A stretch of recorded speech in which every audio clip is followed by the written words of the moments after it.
It's now time for Ermanni and Edwards with Maz, live on the Woodward Sports Network. Every day, 2 to 4 p.m. Starring Ryan Ermanni, Michigan great and former NFL baller Braylon Edwards, and of course, Tom Mazawey. Let's talk some sports.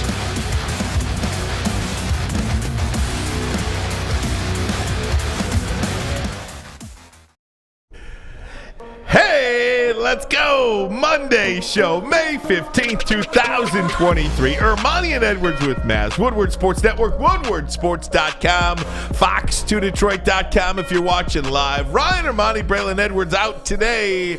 Tom Mazawey, good afternoon to you, my friend. What up, Rye? Hey, everybody. Welcome back. Another great week.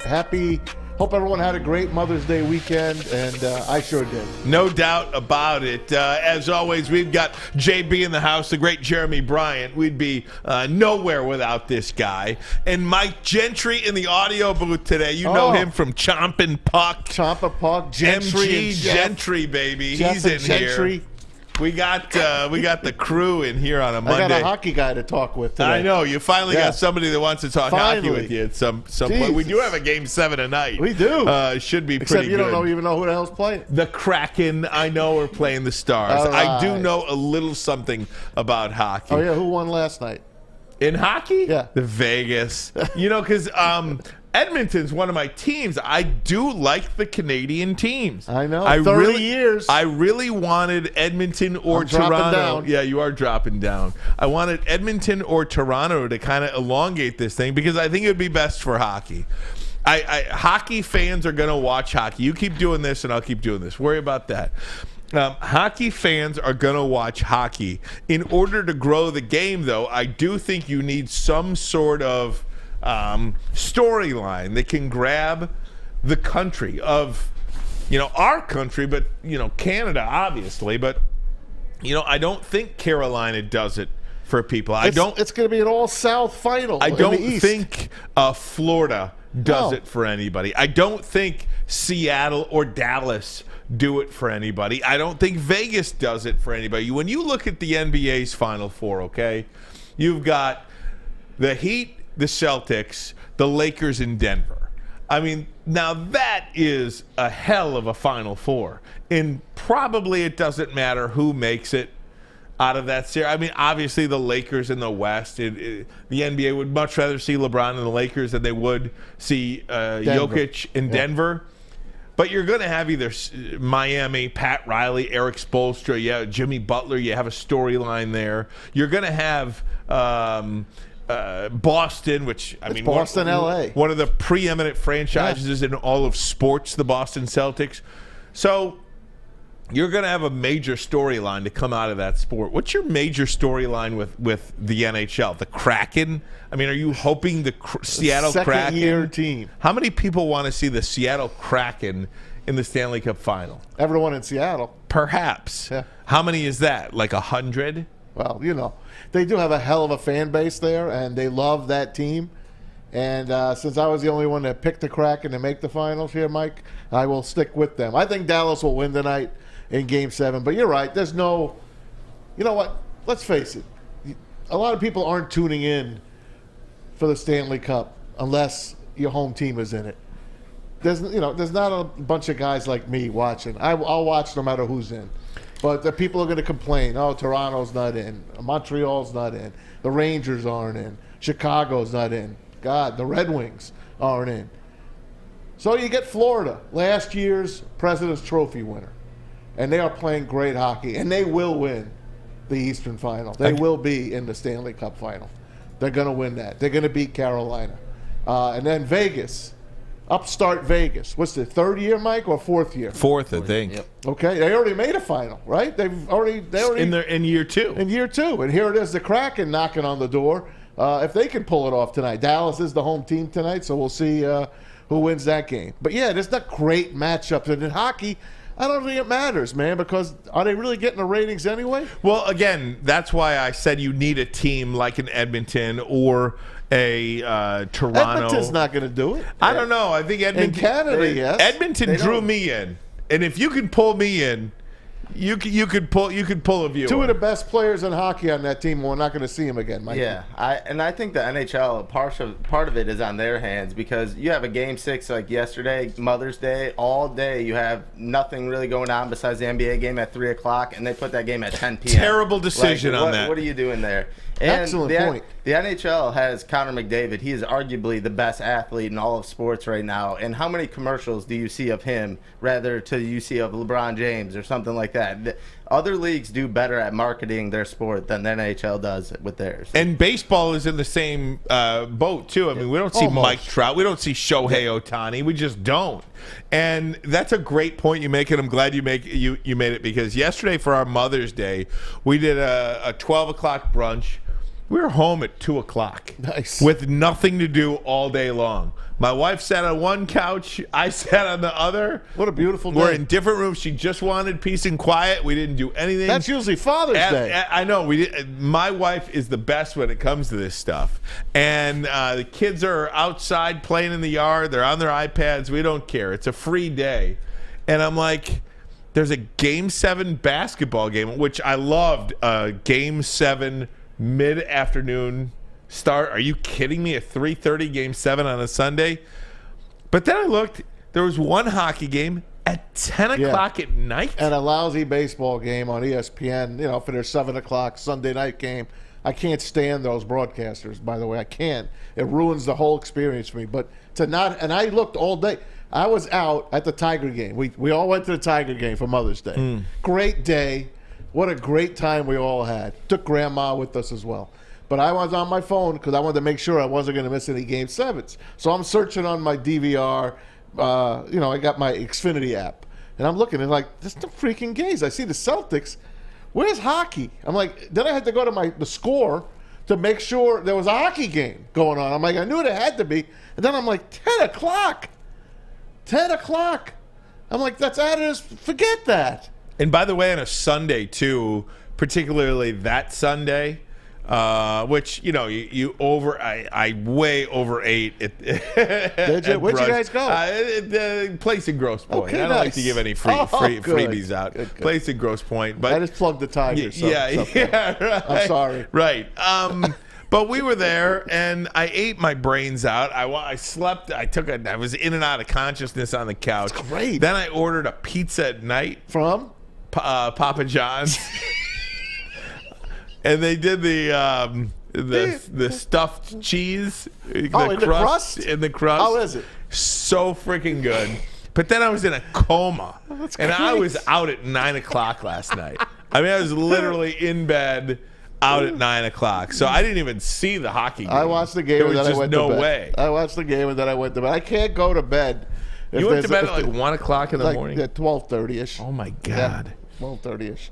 I can't help it, man. I feel bad for Kenny Holland. I know. I don't know why I feel bad for Kenny Holland. He don't know how to put a goaltender on this team.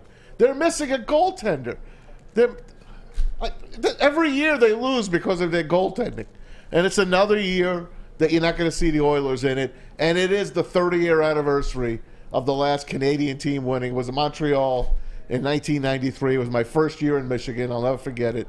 And they beat the Kings with Wayne Gretzky, if you remember that series. So there you have it. 30 freaking years.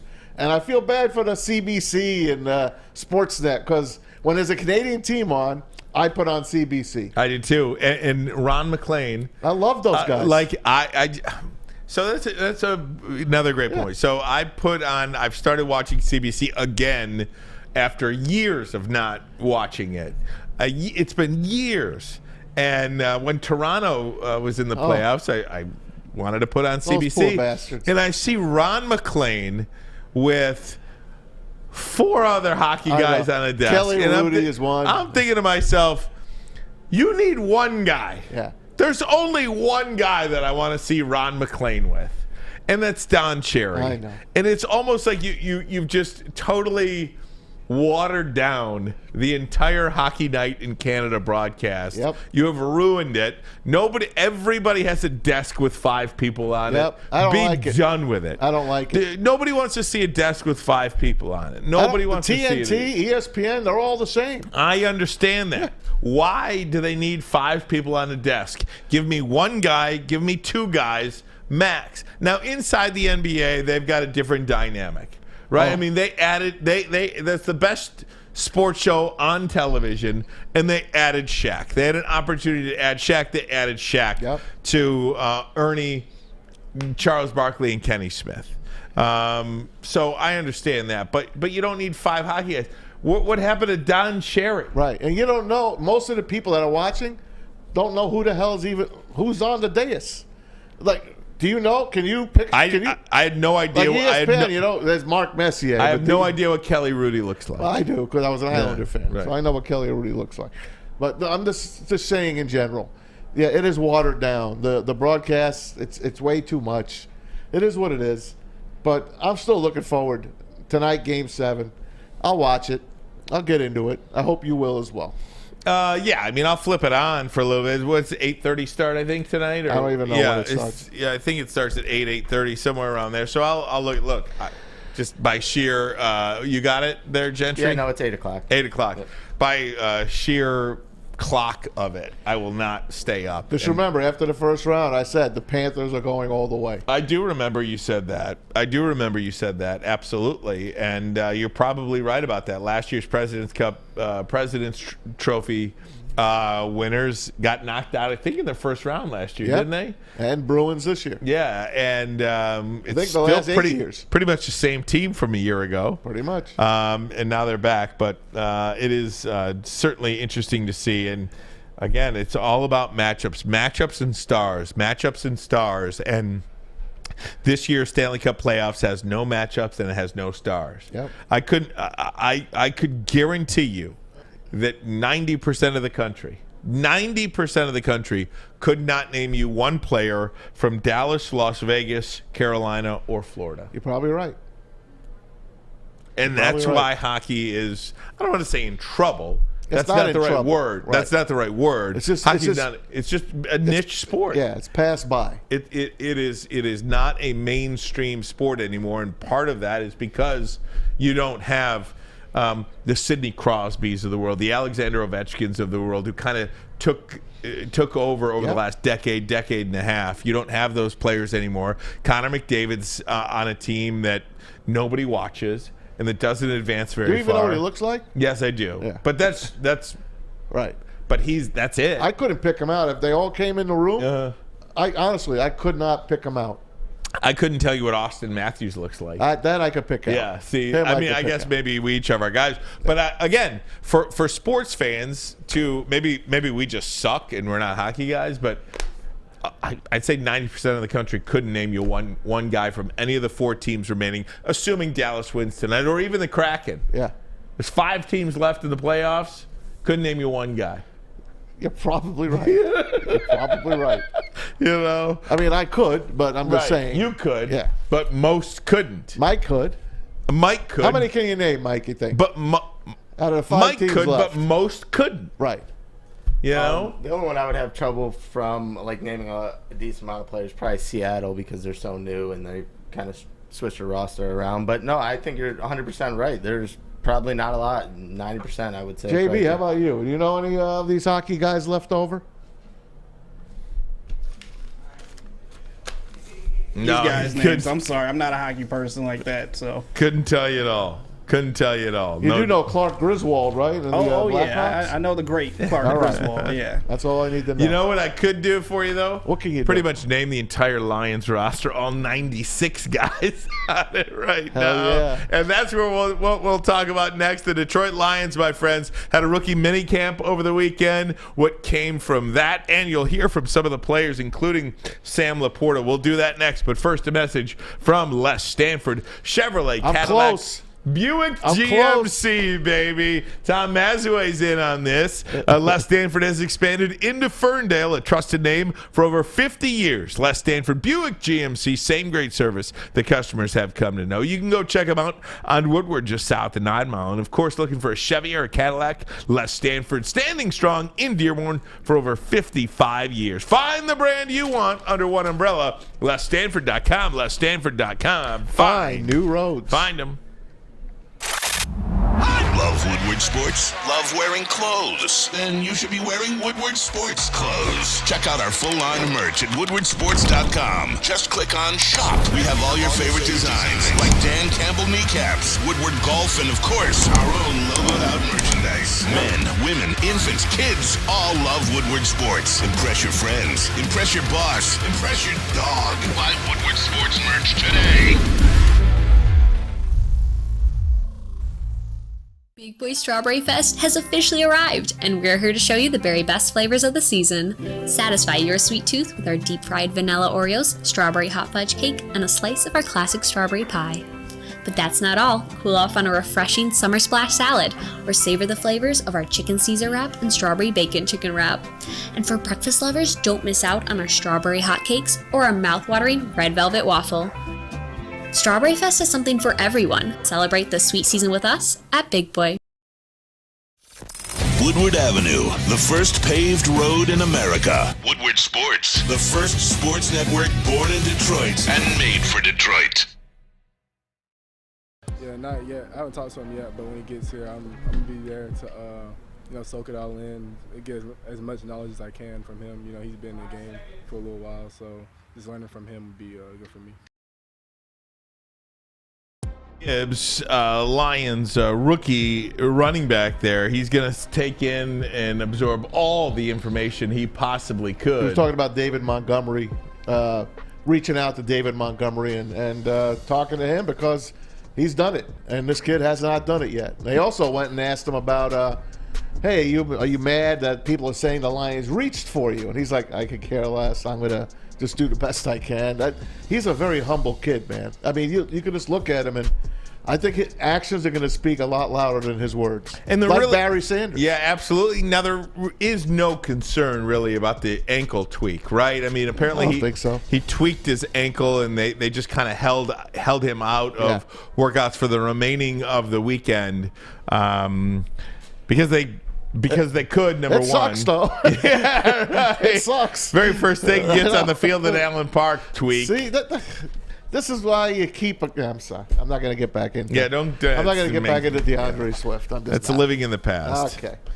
I'm just saying, why not keep extra guys? That's all. Right. Well, again, we've been down that road before. I understand that. We'll take a fourth-round pick in 2 years. It's fine. But again, this is a player that's very exciting, and we're not going to learn anything about these guys. We have no idea what any of these guys are going to be, and we're not going to overreact or underreact to anything that we saw on the field this weekend at rookie minicamp. Next month, they'll have their first OTAs.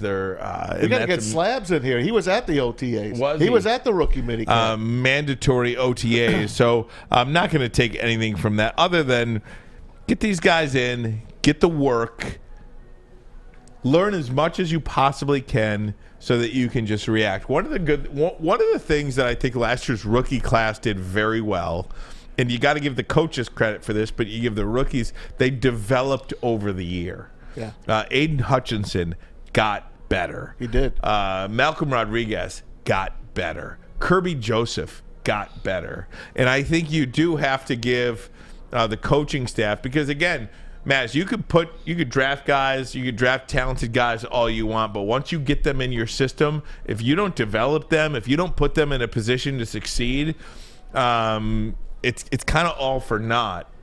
And those guys were not resting on their laurels, and they improved all throughout the year. I don't think it's a fluke that the Lions went 8-2 down the stretch as the year went on, because those rookies really made a significant impact on the team. And that's the hope this year for Gibbs, for Laporta, for Campbell, for these guys that I think, I'm talking about 3 starters right there. Jack Campbell, I expect to be a starter inside linebacker for the Detroit Lions week 1. See how big he is, man, on that field? He's enormous. I expect Sam Laporta to be the week 1 starting tight end. So you see Laporta go around Jack Campbell and beat him for a catch and then kind of stick it to him a little bit. There's a lot of good playful talk between these two guys. I like drafting guys from the same team.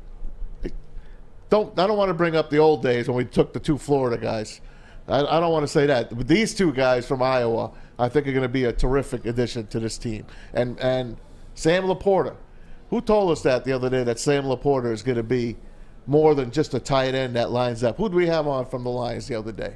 Twentyman? Yeah, Tim Twentyman. And he said, hey, this guy is not – because I asked him, do you think the Lions need another wide receiver? And he's like, no, I'm going to tell you, this Sam Laporta guy is just not a tight end that is next to the tackle and is going to block and go out for a little hook pass. This is a guy that's going to get out in space and create something like, I'm not going to say Travis Kelce, but in that realm. Well, let's stick with Laporta for a second because he was at the podium this weekend, had this to say about playing with Jack Campbell. So fun. I was roommates with Jack the last couple of years. We lived in a house with all of our buddies, and it's just like backyard football. Not actually, but like you're just going against your buddy. You're competing, and that's what we all love. We love football, and it's so fun to do it against Jack. And the way it worked out was the way it worked out. I mean, the Lions got 2 very good players who happened to be from the same university and were teammates at the University of Iowa. And that goes to a culture thing as well. I mean, you've got this camaraderie, these guys coming into a system that they're going to fit in just fine here in Detroit. And you can already tell by the body language and that smile that he's going to be okay in the NFL. He's going to be okay here. I really believe he's going to be okay. And all that worrying that we had about him, we're not going to come back and say, I told you so. I think this guy is an NFL player, and he fits the Dan Campbell, Brad Holmes mold on how they want to build this team. And when Devon Witherspoon was on the board, there was a part of me that wanted us to take him because he could team up with Kirby Joseph, another former teammate. I just kind of like that. We saw a number of teams take teammates. Yeah. Obviously the one Georgia, that jumps look at Philadelphia. I was just going to say Philadelphia. One that comes to mind is Philadelphia. Yeah. But they weren't the only team that take. Now, off the top of my head, I can't think of it, but I remember watching the draft. They're like, oh, yeah, these guys play together. These guys play together. These guys played together in college. And maybe that's a new wave of doing things. Potentially. Got to be good, though. Yeah, no doubt. Guys, then there was this regarding Hendon Hooker. Some of the video, he couldn't really participate. He's going to be out for maybe most of the season. But he talked about his goals at minicamp. It just turns into fuel. Turns to a chip on my shoulder. All this, his leg is hurt. Film doesn't lie. I'm SEC Offensive Player of the Year for a reason. And it's because of the work I put in and the people around me that helped me get there. So, just using that, adding that as fuel to the fire and having that chip on my shoulder and wanting to work. So every day I come in here, I have motivation. Really intriguing player, and, he's a name that Lions fans are not going to just brush off to the side. I mean, the minute Jared Goff throws an interception in preseason or in Kansas City, you know what everybody's going to be calling for. But it is a wait-and-see approach. It is a situation where Hendon Hooker is going to have the time to develop. There is no situation in football, in my opinion, that is as good for Hendon Hooker than the Detroit Lions are. It is mutually beneficial for the Lions and Hooker to have each other here. I mean, look at Anthony Richardson. He's going to Indy, and I think that's a terrible spot for him. Guess what? Get out there, kid. So it's his team. He's got to go out there and perform like other guys at Indy did, like Peyton Manning, like Andrew Luck. I think Andrew Luck started right away. I could be wrong on that one. I know Peyton Manning did. Anyway, this kid, Anthony Richardson, that's why I wanted the Lions to take him, because he could sit behind. But to get this kid in the third round, I think is a huge bonus. And I hope it works out like Jalen Hurts worked out for Philadelphia. When you look at this, we're getting into a portion of the season now where you've been through the combine, you've been through free agency, you've been through the draft, and now you're going to start seeing some things happen on the field, whether it's rookie minicamp, whether it's OTAs, whether it's mandatory minicamp, whether it's voluntary OTA, all of these things now that will happen over the summer before the team gets together at the end of July. Over the next 2 months, they'll be in and out, but when this team goes in July, there is a lot of time left before this season starts. And what happens now in between the summer and fall camp, it's thin. I know, man. It's thin. But it's also good if these players buy into this system and stay near here and work out here, and yeah, it's not mandatory. It's voluntary, but I hope they get themselves at Allen Park and stay with the team, get a camaraderie, and keep this thing going. Because last year, like I told you, they were hitting their stride. Everyone here that's watching the show and listening to us knows that they were a dangerous, dangerous team had they gotten into playoffs last year. And the Packers could tell you, because the Packers had everything to play for. Lions had nothing to play for but pride. And they went out and they kicked their ass in Lambeau, and they sent Aaron Rodgers to retirement from Green Bay. They sent him to New York to play for the Jets. I mean, the Lions finished off Aaron Rodgers at Lambeau Field. Could they have peaked any more than that? I don't think so. Yeah, it's something to keep an eye on. It's something to see. I didn't send it in, but on ESPN.com over the weekend, they had over-unders. So one of their guys, I don't know who it was, but it was over-unders, and he had the Lions under 9.5 wins. Really? And he said, look, they're the Lions. They haven't done anything. Their track record is their track record, and he did not anticipate them. And it wasn't Woodward. It was I don't remember who it was, but he had under 9.5. And I thought to myself, well, it's everybody is so high on the Lions. When somebody says something negative about the team, I don't know if you go in defense mode or you're like, I kind of read that and I was like, you know what? Go out there and prove them wrong. Go out there and prove them wrong, because if Jared Goff is healthy, I can't see the Lions not winning the division. And if they win the division, they got to win 10, 11, 12 What games. do I always tell you about Vegas? Vegas knows. And if they've got the Vikings at 8.5 and the Packers and Bears at 7.5 and the Lions at 9.5, they think the Lions are going to win that division. It's 9 or 10.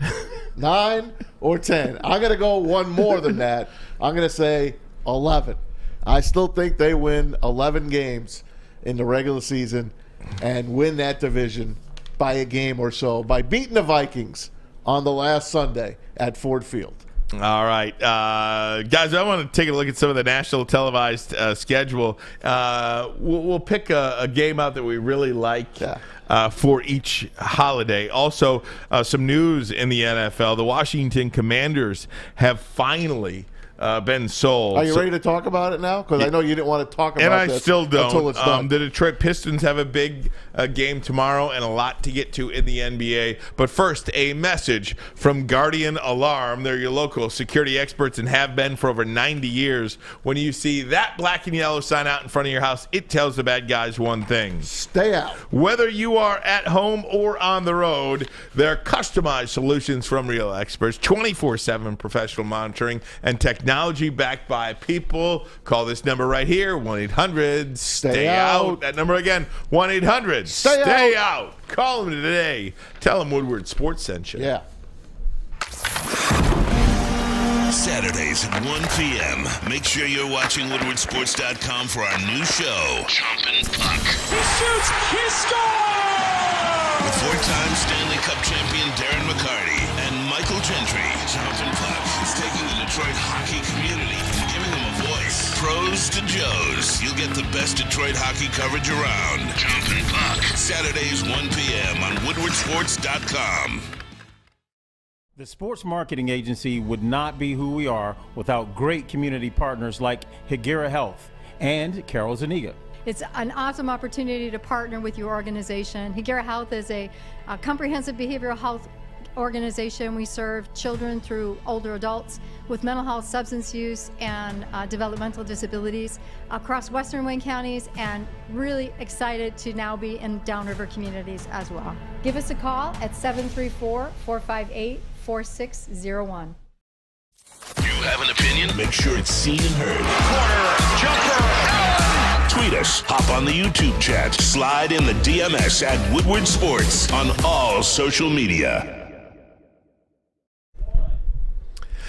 Hey, welcome back. WoodwardSports.com. Ryan Ermanni, Tom Mazawey on the big desk. Braylon out today. If you are watching on YouTube, go ahead and hit that like button for us. It helps YouTube push our content out to more people. We would certainly appreciate that. Subscribe to Woodward Sports on YouTube as well. Coming up on 44,000 subscribers. Right. Pretty darn good here as we gear up for the summer, gear up for football season. Another beautiful day out there today. Oh, my gosh, this weather is fantastic. I want to talk a little NFL if we could, though, Tom Mazawey, because we can never get enough NFL. I know. Injected in my veins. Yeah, the schedule came out on Thursday night, and I just want to go through a little bit of it with you, Tom. Some of the things that caught our eye. And we'll begin with primetime games by team. Right.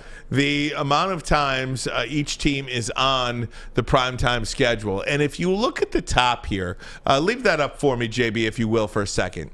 6 primetime games. Kansas City, the Chargers, Buffalo, and Dallas. Now, Maz, Kansas City, obviously.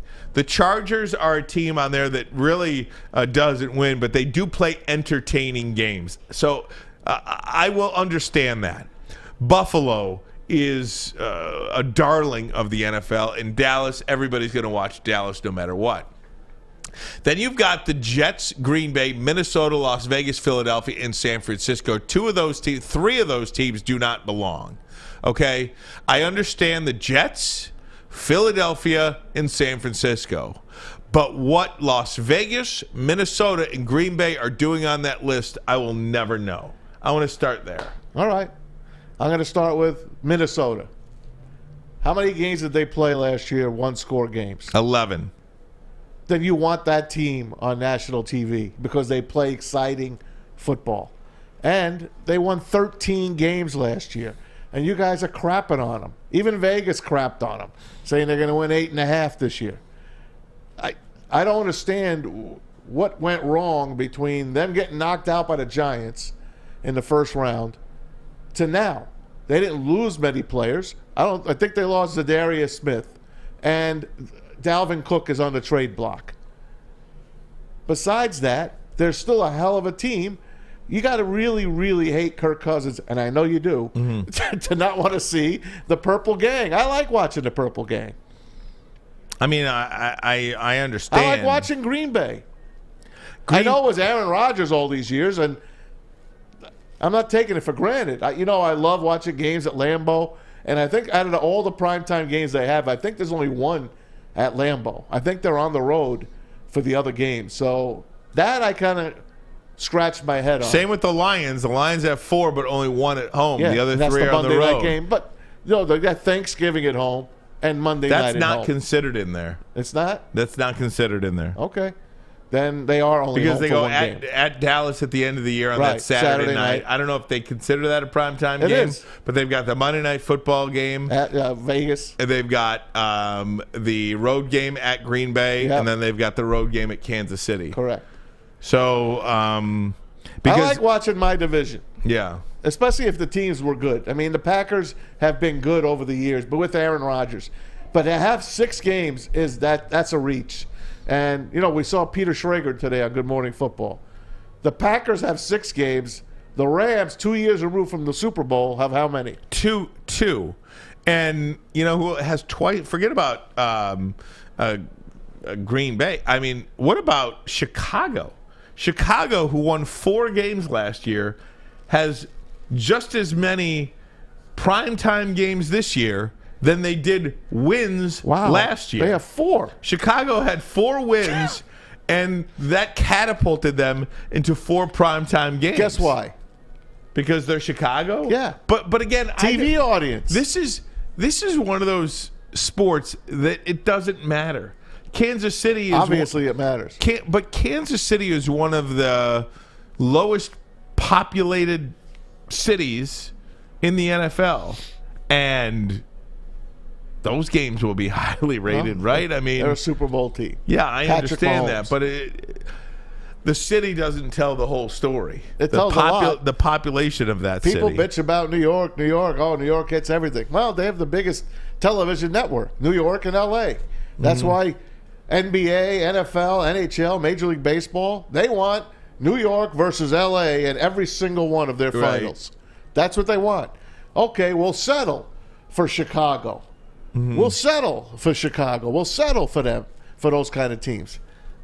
That's why they're on there. JB, right? will you throw that up one more time for I'll me? follow it on my little phone here. Okay, because I think Baltimore has the same amount. Yes, They have 4 as well. Baltimore has the same amount as Chicago. New England has 4. Yeah, I mean Pittsburgh, Detroit, Pittsburgh bores Chicago, the hell out Detroit, of me. Baltimore, Cincinnati, and the Giants in New England. When I see Pittsburgh on national TV, I'm already bored. There are only 4 teams that are not on the national television schedule: Houston, Atlanta, Arizona, and Indianapolis. Hell, Tampa Bay has 2. Cleveland, Tennessee, Carolina, and the Rams. Washington has 1. Yeah, not much is expected of the Tampa Bay Bucks this year. Interesting, man. They got Baker. Hey, let's go through some of these national televised games on Thanksgiving Day. We'll start there. Thanksgiving Day, Packers, Lions, Commanders, Cowboys, 49ers, Seahawks. That is a division day. I love Thanksgiving Day is all That's a about the great division. day. Absolutely. All about the division. Anything jump out at you there? Yeah, the 8:20 game. I can't wait for the 8:20 game. Remember I told you I'm done by 7 o'clock. I'm stuffed. I'm tired. I want to go home. You want people to leave your house. That's it. I'm at my uncle's house, and I want to go home. Get out. But I'll tell you what. I'm going to get home early that night to watch that game and Seattle's home. That makes it really cool. Christmas Day lineup. Raiders, Chiefs at 1 o'clock. 4:30 game, NFC East, Giants and Eagles. And then how about this? 8:15 in interconference game. The Baltimore Ravens on the road at San Francisco to take on the Niners. That game to me is where all the intrigue is. I'd like to be a Niner. You're playing on Thanksgiving. You're playing on Christmas Day. Hey, man. Not bad. I know, but that's kind of that's not great. No, it's not. If you're on that team, yeah, that's not a great thing. Probably for your sucks. family. But again, so we've got three out of 3 talking division games on Thanksgiving, 2 out of 3 division games on Christmas Day. Yep. So the Ravens 49ers to me is the game that I'd be looking forward to the most here. Let's go to the Monday Night Football schedule.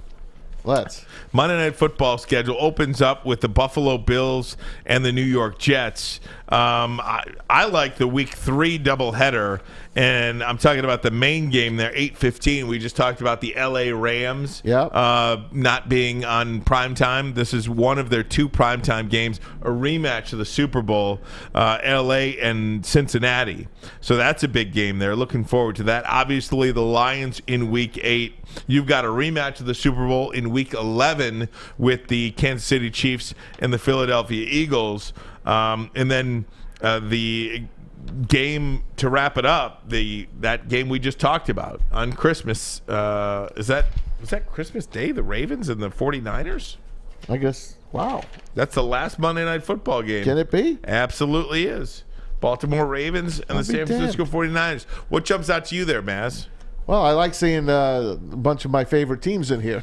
I get to watch a lot of my teams. I love the opener, Buffalo at the Jets, Aaron Rodgers against Josh Allen. I'm digging that. The L.A. against Bengals is a good one. I love seeing Joe Burrow. I like seeing the Giants out here a bunch of times. And the one I'm most looking forward to is when we have a home game against the Raiders. I'm looking forward to that one. Probably the most. I mean, the Jets have 2 Monday Night Football home games. The Vikings have 2 Monday Night Football home games. The New York Giants have 2 Monday Night Football home games. I mean, that seems like a scheduling advantage if you are at home on Monday night, I feel like. Oh, hell yeah. Hell yeah. You don't want to be playing on the road. You asked Braylon a million times, man. It's hard to get ready for that Monday game. it's even harder to get ready for the Thursday game. Those are the tough ones to get ready for. But this is a good schedule. I'm happy for Joe Buck and Troy. And I'm not sure, but I think they could flex out of a bunch of these games towards the end of the year. Perhaps this is the year that this is the year that they can do it, because Sunday Night Football does that for the last 4 or 5 weeks of the year. Same thing going to happen here for Monday Night Football, and they're working on it for Thursday Night Football coming up. There's only 2 Thursday Night Football matchups that I think Thursday Night Football, as a football fan, I love that it's there, but I do not like the Thursday Night Football matchups. I think they have been terrible. Obviously, when you throw the Thursday Night Football matchups, that we love Lions Green Bay. Okay, so take that one out of there. There are only 2 matchups on this schedule that I care about. Let me guess. Okay. Broncos, Chiefs. Yes, that's one. Okay. Let me keep going. Stay with me. Okay. Bengals, Ravens. Yes. I swear to God. Those are the only 2 matchups that I'm intrigued with. How about Chargers, Raiders?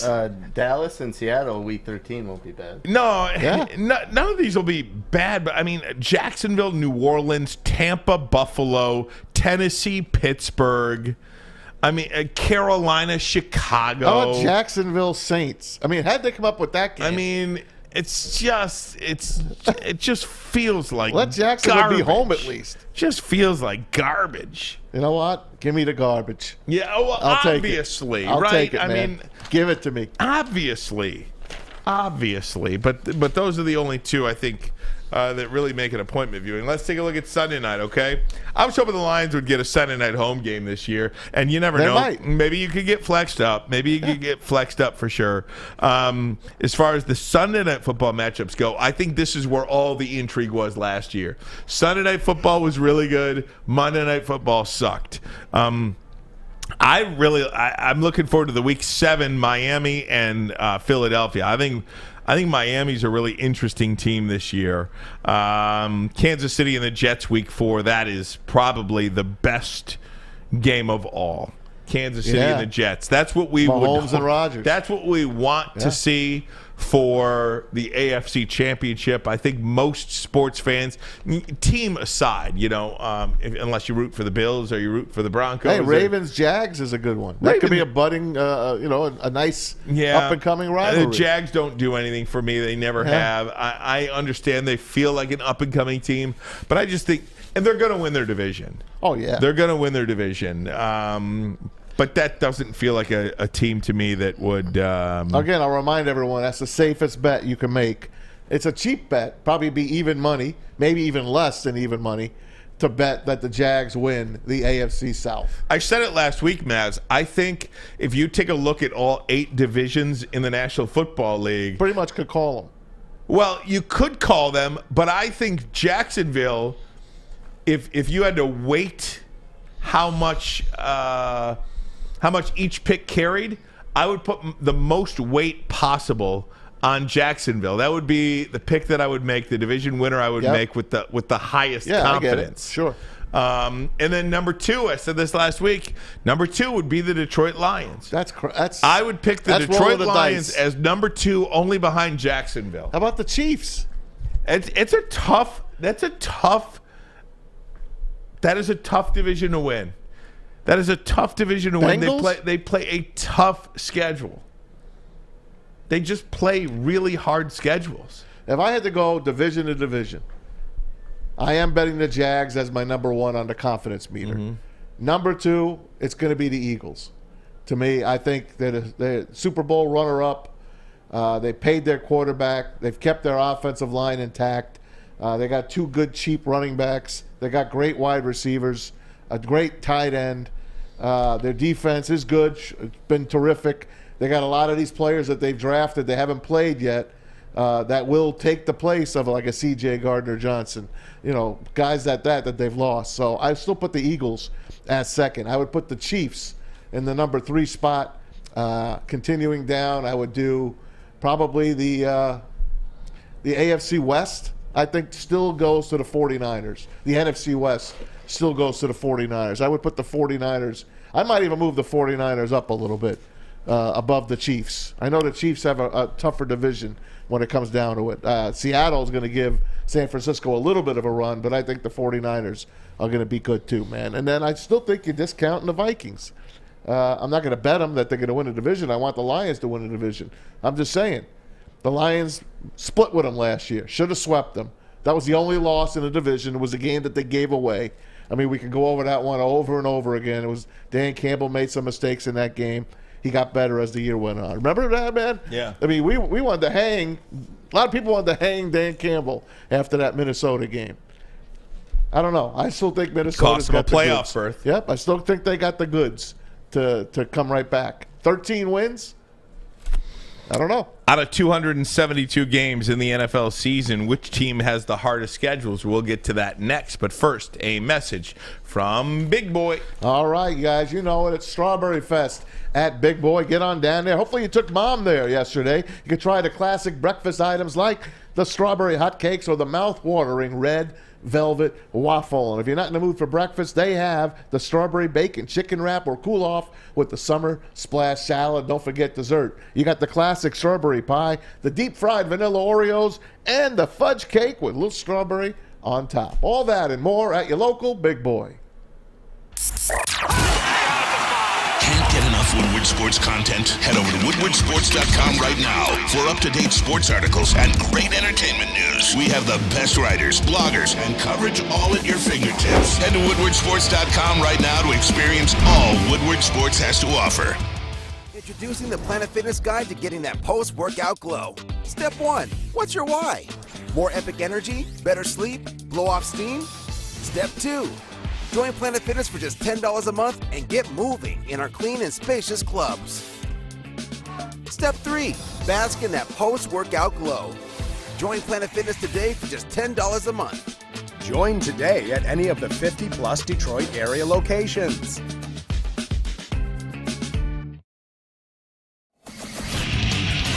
Get a shot up. This is for the win. All of Detroit's sports teams live on Woodward. All of Detroit's sports coverage lives on Woodward Sports. Driving the best in Detroit sports coverage. Incoming vice for the incoming rookies. Just keep working, boy. Stay down. Don't get too high, don't get too low. Keep going. Any advice for the rookies? Bring them snacks. Good luck. Advice. Give your money to me. I'm gonna handle it. Be on time to meetings. Wash my cleats and keep my locker clean. Chill. Just chill. One day at a time. Your best ability is availability. I would say keep that same energy, same mindset that you had as a kid, and don't turn it into a job, because it's fun. Take care of your body. That's all I gotta say. Consistency is everything. Build some good habits and stick to them, and just stay true to yourself. Good luck, and get a good song to sing. That was fun. Little Aiden Hutchinson action. Get a good song to sing. Of course, he rocked it with Billie Jean on Hard Knocks. Thanks to Lions on Twitter, lions.com. Great follow. Inside the den there. They got some great social media guys working, and these players are all buying into it. I love this kind of stuff. I know. No, this is absolutely great. Michael Lyday on the WoodwardSports.com chat says, Cam Sutton is my dad. I mean, and seriously, how great is Cam Sutton? He likes to talk. I mean, he was the guy that really gave the best advice there, probably. Best ability is availability. Make yourself available. Work hard. Do whatever you can. I know a lot of other guys were having some fun, and that's, wash my cleats and bring the snacks. And all that. He even said, wash my cleats was Penei Sewell. Yeah. Penei was only a rookie, a couple of years ago. 2 years ago, exactly. Yeah. He's already a vet. Doesn't it feel like Cam Sutton has come in here, though, and become the leader now? And I guess you always look at the quarterback, right? Jared Goff is the quarterback. He's a quiet guy. Jared Goff is the quarterback, but it didn't feel like Matthew Stafford was, that big of a leader. He had that quiet confidence about him, and I don't know. I wasn't in that room, right? So I don't know how Matt Stafford was behind closed doors or anything like that. And conversely, I don't know how Jared Goff is. Jared Goff feels like a leader to me. but vocally anyway, it feels like Cam Sutton has come in here and grabbed this thing by the horns. I love it, and we had him on last week, and he couldn't be a nicer guy. And for him to come here, what did he pick last week? They said pick your favorite, pick the game you're most looking forward to. He goes into all those teams and he picks out the three division teams in the NFC North. He comes here with knowledge. This is a guy that played for Mike Tomlin in Pittsburgh. He's got it. He was making $4 million a year. He comes here and he's now making $11 million a year, and he's going to prove and show people that he is worth that. And first guy off the board for the Lions this year was Cam Sutton. They knew what they wanted, and I think they got a hell of a guy. Well, they did. Not only did they get a hell of a guy, they got a really good player in an area of need. They got him at a pretty reasonable price too, considering what some of the high-end corners make in this league. And they really filled a void in terms of, I think, a leadership voice as well. And Tracy Walker, I think Tracy Walker's a really good leader, but again, it's hard to lead from the bench. It's hard to lead from the sidelines, and he is coming back now. But I don't think it hurts to have pros in that room. I don't think it hurts to have a pro on the field. I don't think it hurts to have a pro in the locker room. And when you have a young team, I think Cam Sutton, I think there's only 4 or 5 guys on the entire roster right now that are older than Cam Sutton. So it's great to have a bunch of young players on your team. And I think the thought was last year was that Michael Brockers could be a little bit of a voice in the locker room. He was 30 years old. But you can't be a leader from the booth. No. You can't be a, coach's decision from the booth. He was my leadoff every Lions post. Really nice. Every Lions pregame. Lions and actives coming in 11:30. Michael Brockers. First one off the board, Michael Brockers. And you remember how he started. He came in, he talked to him at the airport. Hey, how you feel about being a Lion? Hey, you got Matthew Stafford. Oh, yeah, it's going to be great to work with Matthew Stafford. What did you think of Jared Goff? Oh, yeah, it's good to work with Matthew Stafford. And then the next day they trade him. Oh, well, I didn't mean that. I didn't mean what I said. Anyway, his career here was short. He came here. This kid is coming here. He's the goods. Then you sign C.J. Gardner-Johnson. And I think Lion fans are going to love this guy. I love him. I heard him last week with Kay Adams on the FanDuel TV. I don't know what it is about this guy. He was the guy I wanted the Lions to go after, and they did. I'll tell you, I think the Saints made a mistake when they let him go. The Saints let him go to the Eagles. And then the Eagles didn't re-sign him, and he went into depth on why they didn't re-sign him, and he kind of threw some of the guys, some of the front office guys. What did he say? He basically said, well, when the front office is all kind of working against each other and stuff like that, it just wasn't a place for me. I'm here now, and I'm working with a team that's going to want me. And guess what? If they don't want me, then I'm going to be ready to go to another team. So he was very outspoken about why he was not a Philadelphia Eagle. And he comes here, I think, with a big chip on his shoulder. And I'll tell you, he's one of those guys that he leaves his mark. I'll tell you that. He's going to leave his mark on a lot of offensive guys that are going to try to catch a pass. Yeah, it is going to be interesting to see how quickly this defense kind of gels together as well. Because, they've got Tracy Walker coming back from health. They've got C.J. Gardner-Johnson. They've got Emmanuel Mosley if he's healthy. They've got Cam Sutton if he's healthy. They've got an entire, basically a brand new secondary. Don't forget Kirby. Kirby Joseph, sure, but how those guys all work together, essentially 4 new players coming in day one, game one, against Patrick Mahomes and the Kansas City Chiefs. That's one hell of a barometer. That's one hell of a measuring stick to see how quickly and effectively you can really read each other, know who's got who's back. It's one thing to know the plays, but it's one thing to have a feel for who's out there, have a feel for the guy next to you, how he likes to play. It's going to take a while. It will. I think it will take a while, but you just hope it doesn't take 1 in 6 a while. No. You hope the season doesn't start in November. You hope it starts at least in mid-September this year. Do the schedule. Kansas City, the first game that you're coming out with on a Thursday night. And these guys, like you said, They don't know each other. They're going to play 3 preseason games. 2? They're 3. They're going to play 3, including the Giants, where they're going to have joint practices with. And, that's all they got, right? So they got to learn on the fly, these guys. So you got the Chiefs, not an easy game. Then you come back with Seattle, who put up 45 points against you last year. It was 48. Yeah, 48 points against you last year. They could conceivably start the season 0-2. They could. I don't think they will. They could. But they could start the season 0-2. I did say Seattle's my guaranteed win. Yeah. I'm sticking with it. I think they're gunning for that Seahawk team. They owe Seattle a little ass whooping on that one. Then you come back for Atlanta, who's kind of coming up in the ranks, but they're still not there yet. But they got themselves a hell of a running back. Guess who you get to see going against each other in week number 3? Kenneth Walker. Bijan Robinson and Jahmyr Gibbs. Yep. One-on-one, man. That's pretty cool. Absolutely. Absolutely. Bijan Robinson is a guy that I wanted to be. I mean, if anybody listened to the show for any period of time, you would know how I felt about Bijan Robinson. At 6. And at 6. Yeah. That's correct. At 6. But, hey, they got a different running back. Their evaluation, I got the position right. I got the player evaluation wrong. And I guess that's why I'm sitting here and not in Allen Park somewhere. But, again, my thought process was right about the running back position. I just got the player wrong. Yeah. And that's just how it goes sometimes. But I'll take the player they got because Jahmyr Gibbs seems like the real deal.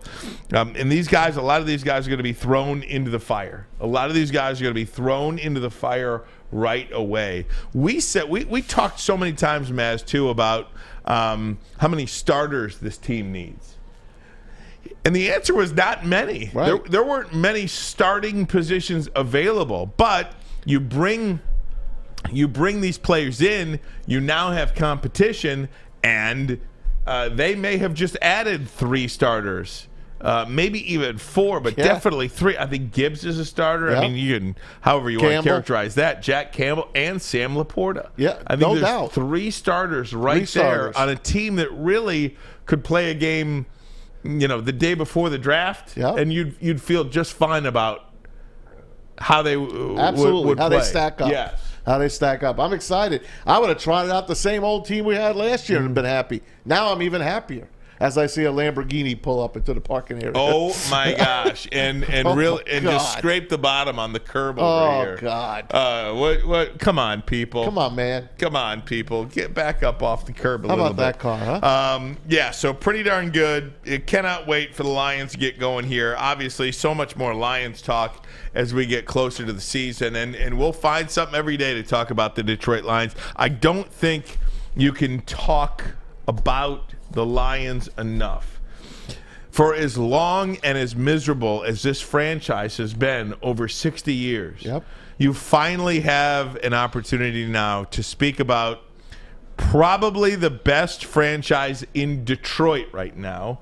If you look at the 4 major sports, probably the best. Hands down. Probably the closest to a championship. Yep.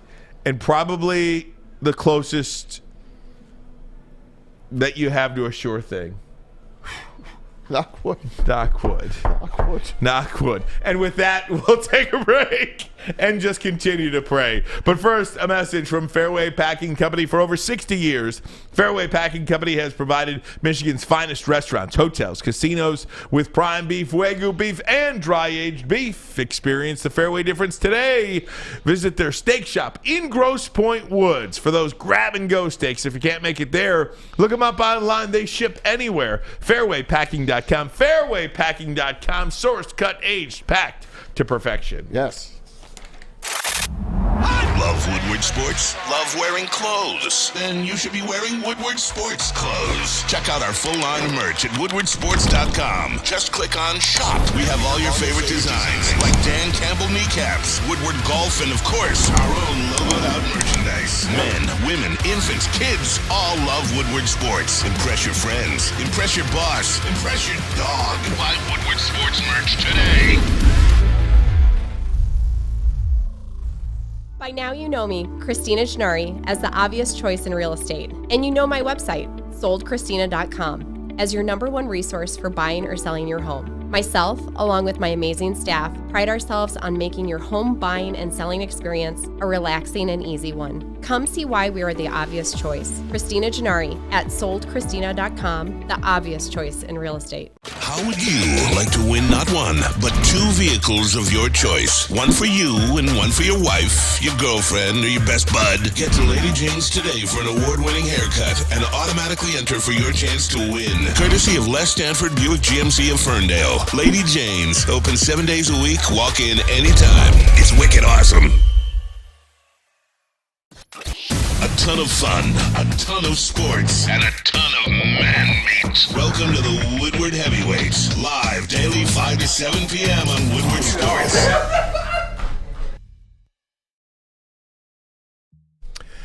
Hey, welcome back. Hour number 2 of the program. Ryan, Ermanni, Tom Mazawey, Braylon Edwards out today. We've got the great Jeremy Bryant in the TD booth. We've got Mike Gentry over here in the audio booth. Gentry is hanging out with us, and JB.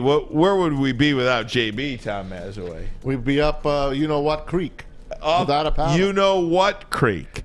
Guys, lots of NBA to get to today. Big day for the Detroit Pistons tomorrow. We'll get to that in a minute, but I do want to go around the NFL. By the way, if you are watching on YouTube, go ahead and hit that like button for us if you can.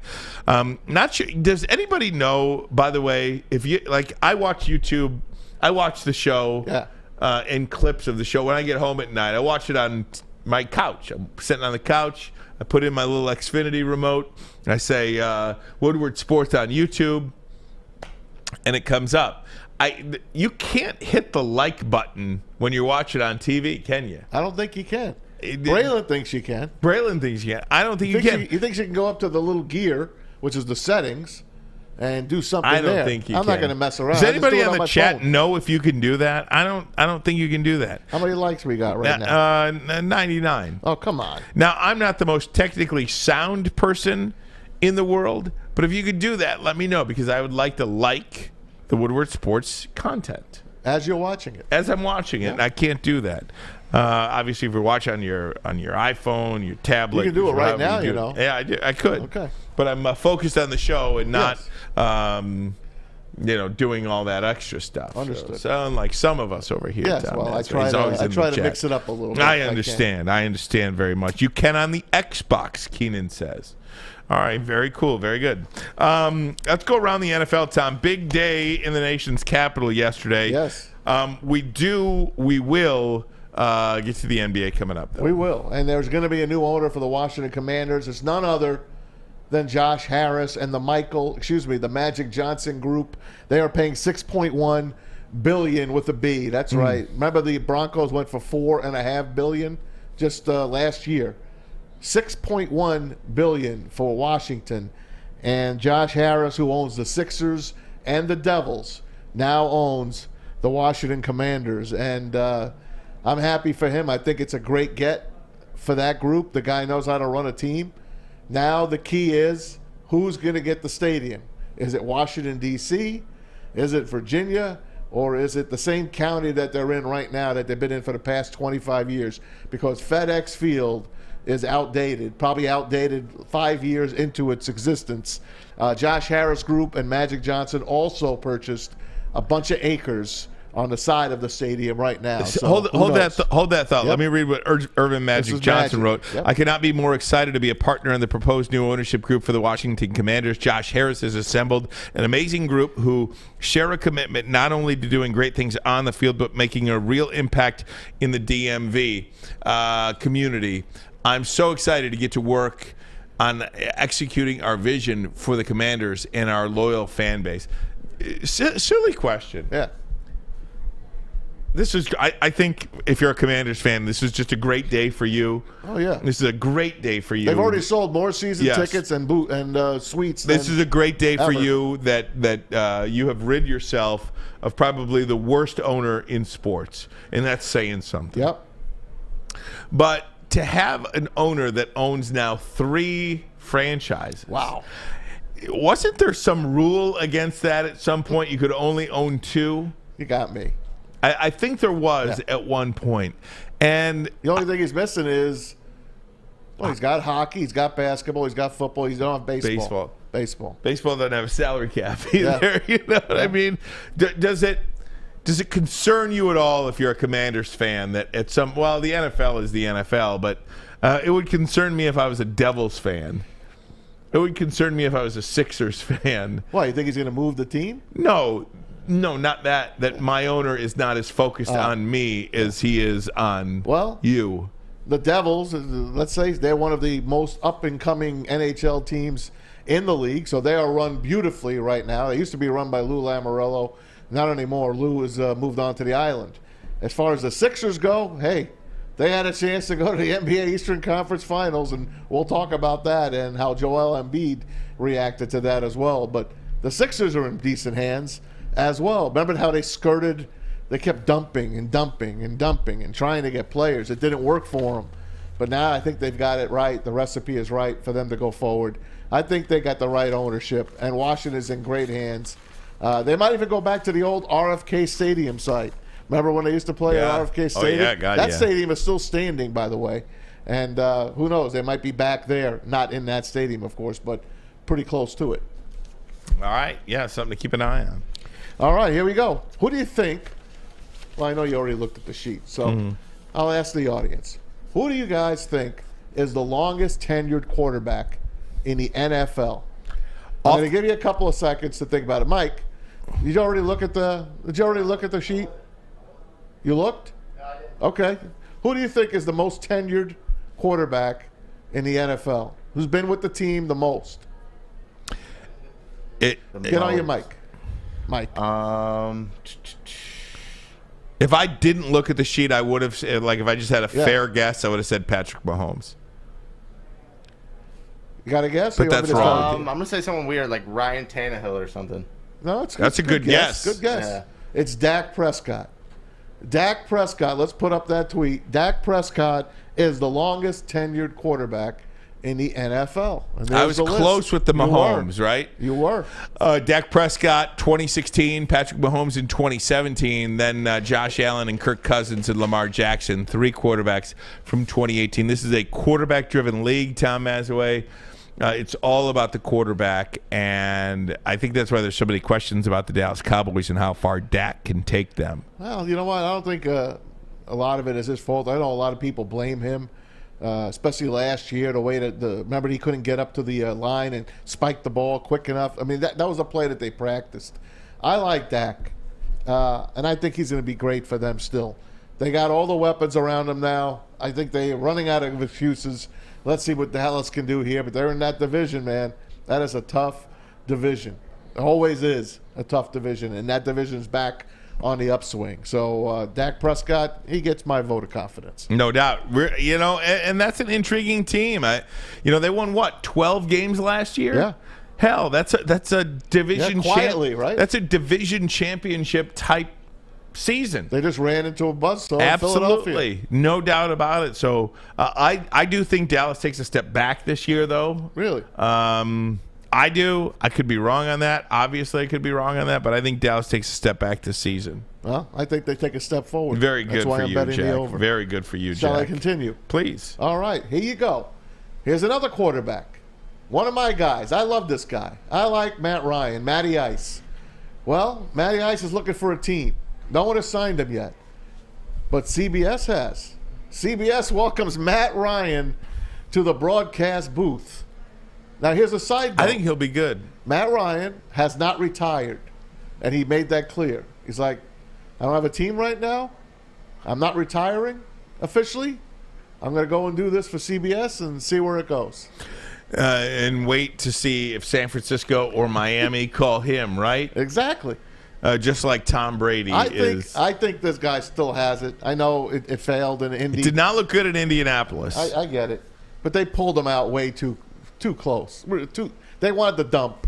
That's why they sat Matt Ryan. Matt Ryan would have got it right, if you ask me. He would have gotten it right as the year progresses. But Jim Irsay did not want them to win, and that's why they pulled him down. And they benched him, 4 games into the season? It was about a month in. Come on, man. Yeah, I don't know if he's got it or not. He will do good. I would tend to believe that he does not have it anymore, and the only chance he has to come back, which is a chance, is to have a desperate contender have their quarterback hurt. Maybe Brock Purdy isn't right in San Francisco. Maybe Trey Lance is no good. And obviously, what we think about Sam Darnold, I know you think Sam Darnold is. He'll be fine in that system. Fine. If he's not, I think that's a way that Matt Ryan could get a call after, of course, Tom Brady gets a call. Of course. If Tom Brady's a Raider now. If Tua Tagovailoa, if he can't play anymore, No, they got Mike White. Tom Brady's going to get a call, and then after Mike White goes down 2 weeks after Skylar Tua goes Thompson. Okay, very good. Then they're going to call Matt Ryan. Sorry, man. Yeah, no problem. Got an No, I answer for everything think for it's you. great. I know you do. You usually do.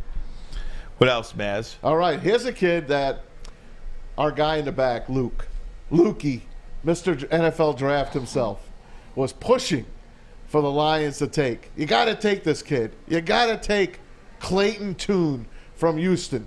Well, Clayton Tune went to Arizona. And look what Clayton Tune said, Rye. Why don't you read that?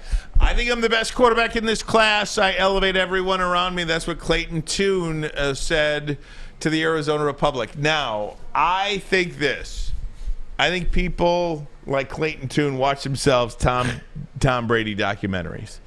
And one of the things that Tom Brady said to Robert Kraft, the owner of the New England Patriots, when he was drafted, is he walked in and he said, "Hi, I'm Tom Brady. The greatest thing you ever did was draft me."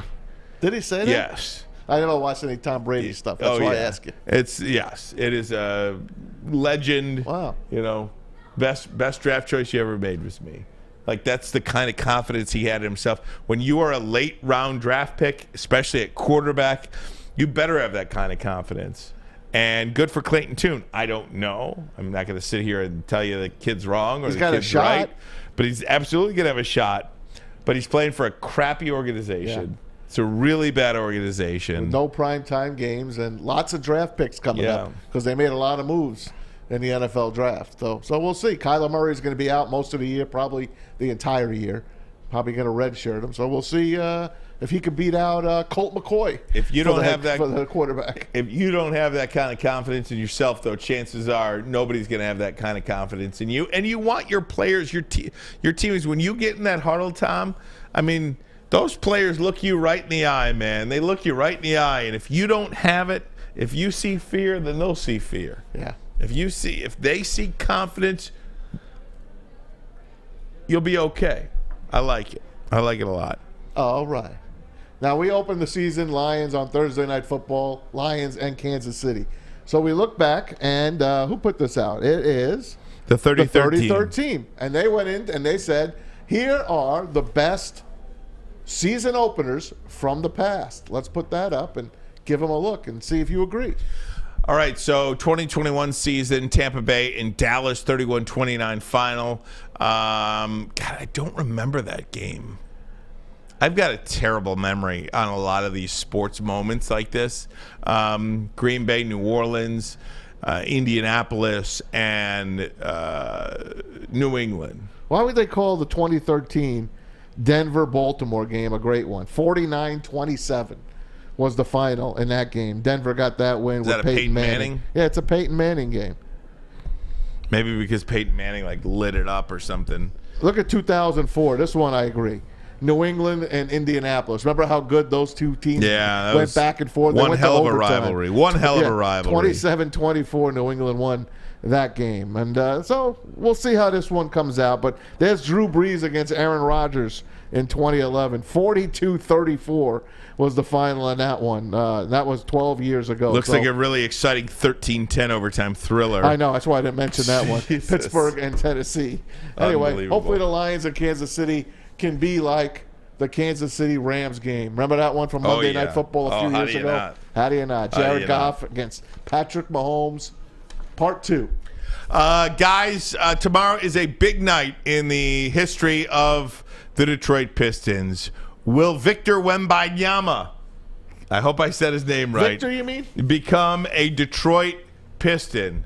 More on that in just a second, but first a message from Cousins Maine Lobster. All right, Cousins Maine Lobster. You guys know what to do. Just click on that QR code on the side of my head there. I think it's to the right of me. Anyway, click on that. It'll take you right to the home page of Cousin's Maine Lobster. Download that schedule and their app. It's really easy. It's free, and you could find out exactly where their food trucks are. They might even be in your neighborhood. There's 2 of them going around the Metro Detroit area at all times. And if you call ahead and order ahead, you can do it online as well. You start gathering points like Lindsey Hunter's got. Like he's got like 1 million points saved up right now because he likes Cousin's Maine Lobster that much. You start saving money that way. So if you want the best lobster in New England served to you right here in Detroit, go to cousinsmainelobster.com right now. Saturdays at 1 p.m. Make sure you're watching WoodwardSports.com for our new show, Chompin' Puck. He shoots! He scores! With 4-time Stanley Cup champion Darren McCarty and Michael Gentry, Chompin' Puck is taking the Detroit hockey community and giving them a voice. Pros to Joes. You'll get the best Detroit hockey coverage around. Chompin' Puck. Saturdays 1 p.m. on WoodwardSports.com. It's a great day to get some Centron in your life. Okay. There it is. Centron, here we go. Gotta grab the cranberry. Oh wait, it's 2 for $4. Gotta double up with the classic as well. Centron World, baby.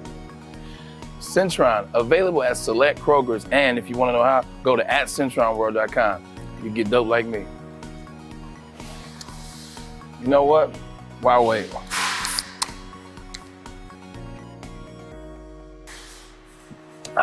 Great taste, guaranteed.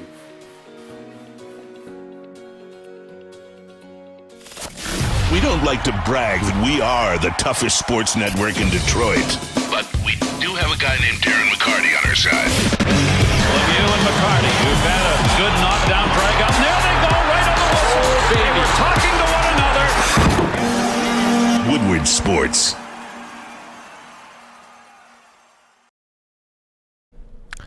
WoodwardSports.com. Ryan Ermanni, Tom Mazawey. Braylon is out today. JB, Mike Gentry in the house as well. Tomorrow's a big night in the history of the Detroit Pistons franchise. Huge. It is the NBA Draft Lottery and the Victor Wembanyama sweepstakes. The Pistons have a 14% chance to get the top overall pick. They deserve it. They have earned the top pick in the NBA draft. But look, there's word Vinny Goodwill put out today that the head coaching search will, the Pistons head coach will be named after tomorrow night. And I think a lot of that is because these coaches also know just how difficult it is to win in the NBA without a star. This franchise is less attractive to a potential head coach if they don't win the draft lottery tomorrow. Especially a guy like Monty Williams, who was just let go from the Phoenix Suns. So they brought him. He was a coach of the year last year. Took him to the they lost this year too. You saw how they went down this year to Denver, and they kind of petered out at the end of that one. But here's a guy. This guy is not only a great man, but he is an excellent coach. Lots of wins in his career, and Woj thinks that a lot of teams are going to want to talk to this guy, and one of them could be the Pistons. The other rumor you hear is, oh, this is all done already. It's going to be Kevin Ollie here in Detroit. Well, they spoke to 3 coaches already, Ryan. These 3 coaches interviewed with Tom Gores, and that's what we put up with the Vin Goodwill tweet, and there they are. Those are your 3 coaches. Yeah, so you've got Charles Lee, Kevin Ollie, and Jaron Collins. They met with Tom Gores in L.A. earlier this week, and the final decision isn't expected until after Tuesday's draft lottery. And again, I go back to after Tuesday's draft lottery because I got news for you. It makes not a lick of difference who that coach is. It does not matter one lick who the Detroit Pistons and Troy Weaver select as head coach. It could be Charles Lee. It could be Kevin Ollie. It could be Jaron Collins. It could be Tom Mazawey. It doesn't matter. Do you have the players or don't you have the players? And tomorrow will be the biggest night in this team's future. Man. He is, by many people's standard, a once-in-a-generation talent, Victor Wembanyama. And not every year in the NBA draft do you have a player like this. that can automatically change your franchise, can automatically change the fortunes of your franchise, whether it's 2 years from now, 3 years from now, 4 years from now, but at least the opportunity is there for him to change your franchise. Paolo Banchero probably isn't doing that. Cade Cunningham, God love him, probably isn't doing that. Anthony Edwards, probably not doing that. Zion Williamson, maybe, but he can't stay healthy. No, he's not. DeAndre Ayton, Markelle Fultz, Ben Simmons, Karl Anthony Towns, Andrew Wiggins, Anthony Bennett, Anthony Davis, Kyrie Irving, John Wall, Blake Griffin, Derrick Rose, Greg Oden, Andrea Bargnani, Andrew Bogut, Dwight Howard, LeBron James. That's it.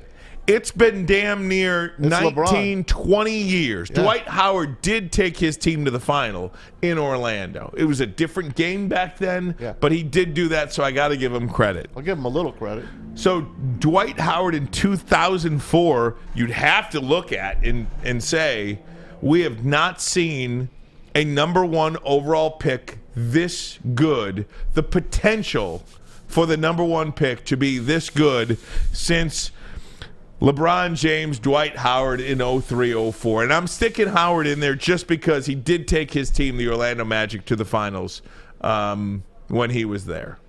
Yeah, but he ain't LeBron. No, obviously he's not LeBron. But again, that year the Pistons picked second. Just a reminder that they picked second. You know, they took Darko. Anyway, it was all done anyway. It was going to be a done deal. The Cleveland Cavaliers were going to get that pick no matter what. The Pistons got their chance a couple years ago with Cade Cunningham. That's what makes me sick to my stomach, that they won't let the Pistons win this draft lottery. And I know it's a lottery. It's a fair lottery. That's what everyone tells me. It's a freaking lottery, man. It just bugs the living daylights out of me that it has to come down to this. When teams, you go back to the Red Wings, and they have led the league in losses in 7 freaking years combined, and they have never picked higher than what, Mike? 4th? No, I think like 4th? 6th. No, when did they get Mo Snyder? Wasn't it 6th? He was 6th. That low? I believe so. Jesus. Anyway, the Pistons have an opportunity here to not fall further than the 5th pick. Jeez, if they don't pick first or even second, it's a complete loss.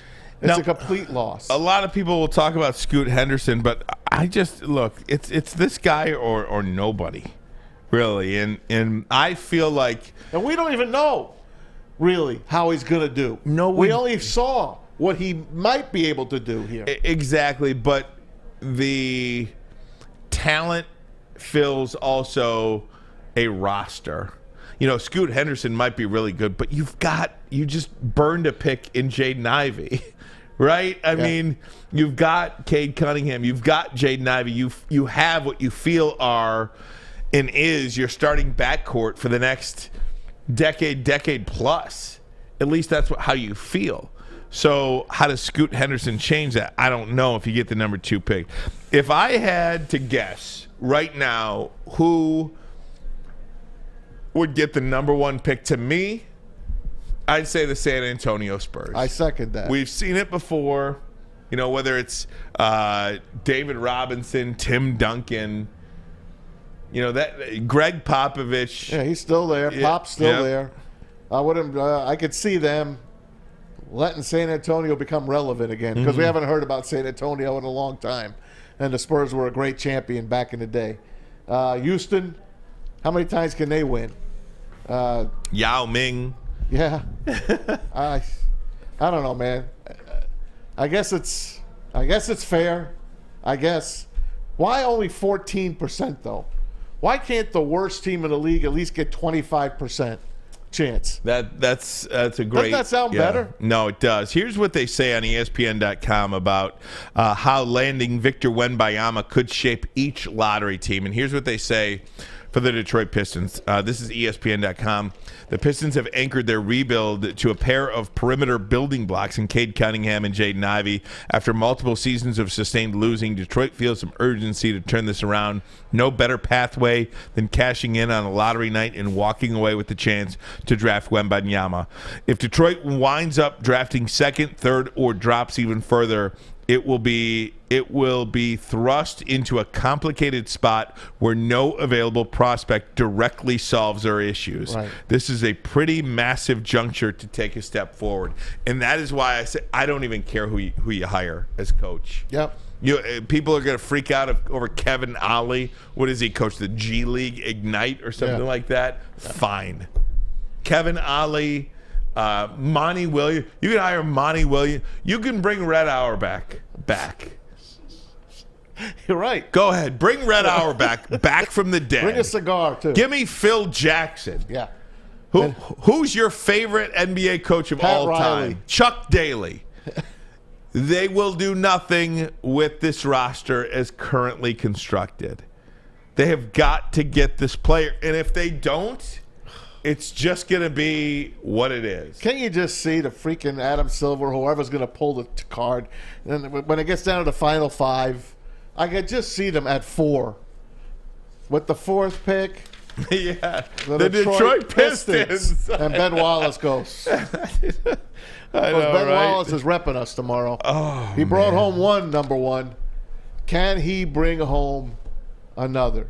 Oh, because if he does, the Pistons are going to sell out LCA, and it's going to be freaking exciting again. And Mason's going to have something to really get excited about this time. Well, let me tell you, too, and we'll take a break and come right back. Let me tell you about this, too, because, I mean, if you watched that Game 7 yesterday at the Garden, how great was that? Just to see a packed house with the fans going nuts and your team on their way to the conference finals. I mean, part of that journey and the fans going along on that ride is so freaking cool to see a building erupt like that. We have not had that here in basketball, in hockey, in baseball in a decade, man. It just has been so thin here. It would be great to see that happen again. Now, the Red Wings, their ship has sailed again. Yeah. You know, there was a dynamic player at number 1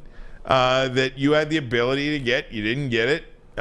You picked 9th. Blackhawks got him. Absolutely. And that's how the Blackhawks won a couple of Stanley Cups, by picking one, and they got Patrick Kane. Yep. That's how rebuilds accelerate. If the Pistons don't get this kid, they're just going to have to just go out and spend the money and sign some free agents and slop a team together that'll get in the playoffs but not win a championship. Right. You need this kid. That's right. You need this kid. You need him really bad. Yeah, you'll have the ability to get into the play-in. Who cares? You might get an 8 or a 7 seed, but you're just going to get knocked out. Who cares? Unless you get this kid. We'll take a break, come right back. When we do want to hit on some NBA, we'll talk about those Game 7s. What about the process in Philadelphia? Also, John Morant in the news for all the wrong reasons again. We'll do that, but first a message from Planet Fitness.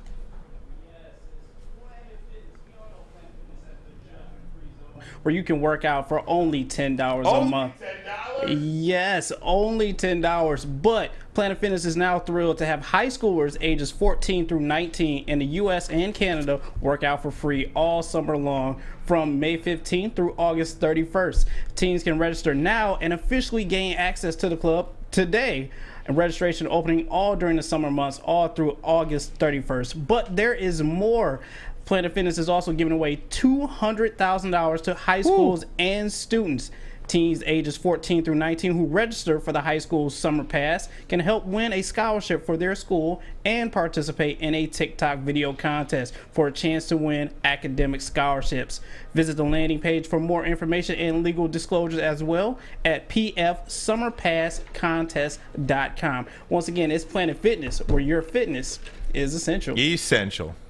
Hot Love Woodward Sports? Love wearing clothes? Then you should be wearing Woodward Sports clothes. Check out our full line of merch at woodwardsports.com. Just click on Shop. We have all your favorite designs, like Dan Campbell kneecaps, Woodward Golf, and of course, our own logoed out merchandise. Men, women, infants, kids all love Woodward Sports. Impress your friends. Impress your boss. Impress your dog. Buy Woodward Sports merch today.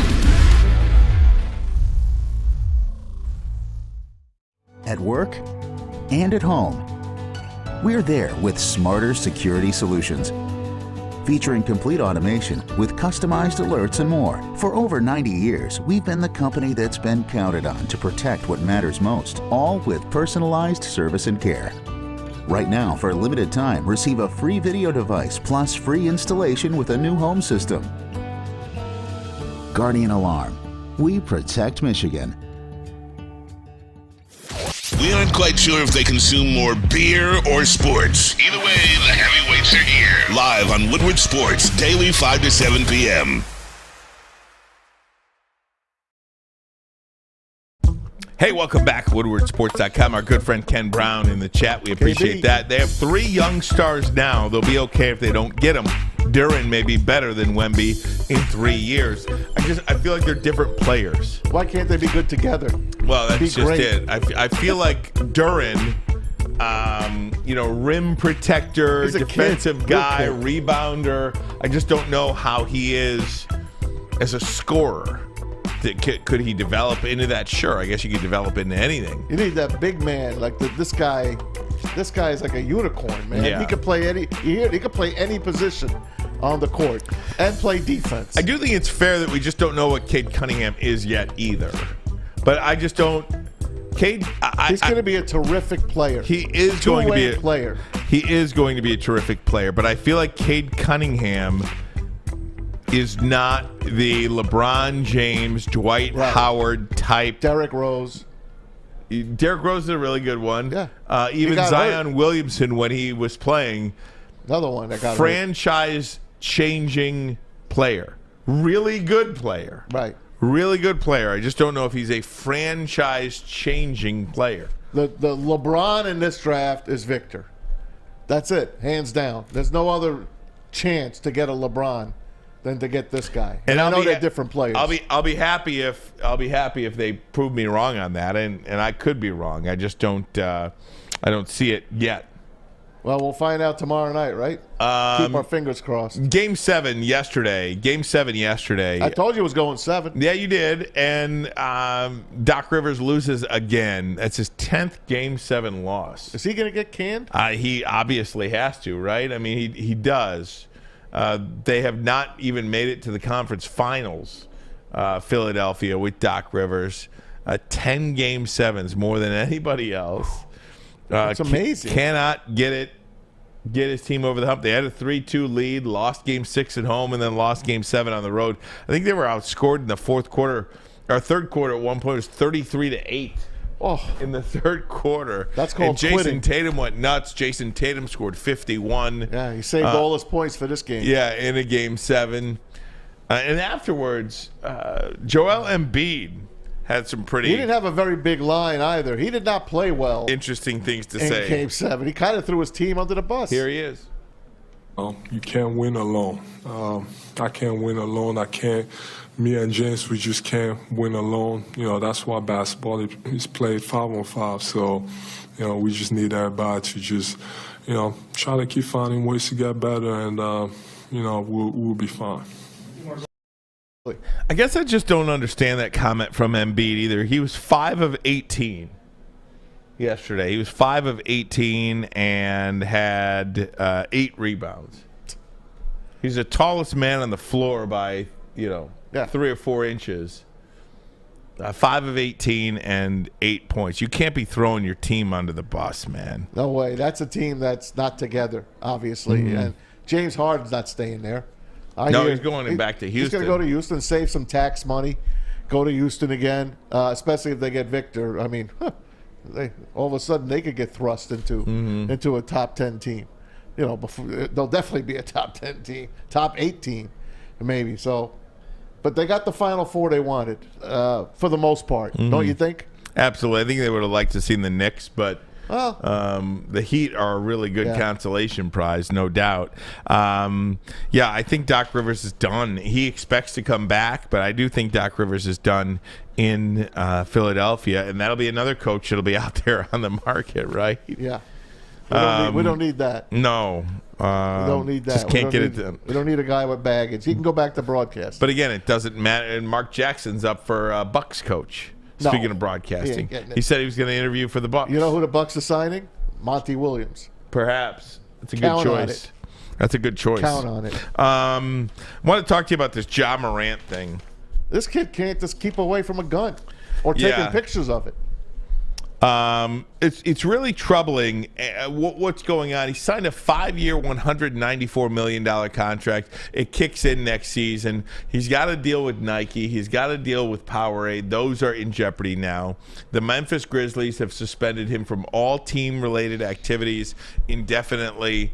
He was seen with a gun in a car on his friend's Instagram Live. By now, you probably have heard about the story. You have probably seen the video. And I'll be honest with you. My very first thought about this, I kind of had to go back and revisit my own thought about it. Because I had a hard time understanding what the crime was. He's a CPL holder. You are allowed to own a gun.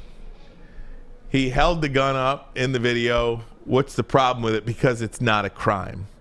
But then you go back and you revisit some of the things that have happened. This is a player that was suspended for brandishing a gun before. I think there was a team bus situation that he allegedly pulled a gun out. Him and his boys had been pulled up on the Pacers. He had been sent away to not a treatment facility, but I think a treatment facility for 7 or 8 days or something like that to go through some sort of sensitivity training.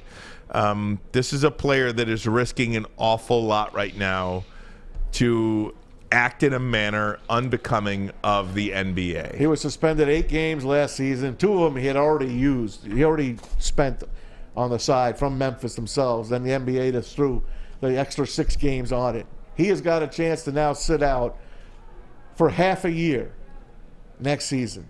And Memphis was rolling at one point and basically plummeted after all this stuff. And now here's a guy, do you as good as this kid is, and I know he's good with the public, he's good with kids. I know he'll sign.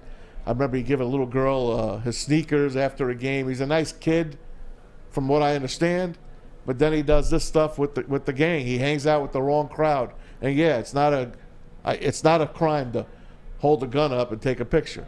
If I did that with my kids, I'm not going to get arrested.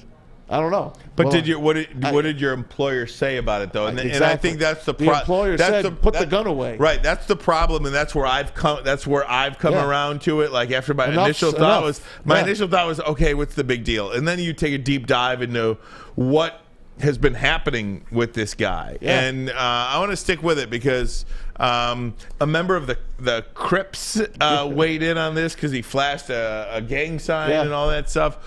Just a road that the NBA doesn't want to go down. And I thought Michael Wilbon had some interesting things to say about it as well. We'll get to those next. But first, a message from Randy Wise. All right, let me tell you about Randy Wise. It's coming up here, folks. How would you like to see famous athletes like Jim Harbaugh, Darren McCarty, Braylon Edwards play golf with average Joes? Well, thanks to Randy Wise Automotive and Woodward Sports, you'll be able to do just that. It's the Randy Wise Celebrity Golf Tour. Make the wise choice and pay attention to Woodward Sports for more info coming soon. Can't get enough Woodward Sports content? Head over to woodwardsports.com right now for up-to-date sports articles and great entertainment news. We have the best writers, bloggers, and coverage all at your fingertips. Head to woodwardsports.com right now to experience all Woodward Sports has to offer. It's a great day to get some Centron in your life. Okay. There it is. Centron, here we go. Gotta grab the cranberry. Oh, wait. It's 2 for $4. Got to double up with the classic as well. Centron World, baby. Centron, available at select Kroger's. And if you want to know how, go to @CentronWorld.com. You get dope like me. You know what? Why wait?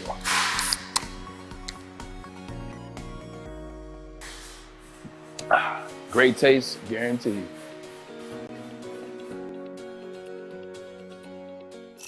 The only sports network in Detroit that starts with a W. You know, because we win.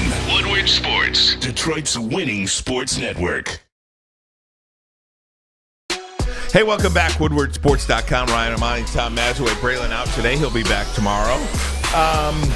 So, talking about this Ja Morant situation, and Michael Wilbon had really interesting thoughts on yesterday's ABC halftime show, I believe. It was the pregame show or halftime show. I don't remember which, but he said he will not let his kid buy Ja Morant shoes. He said, our money is not going to that.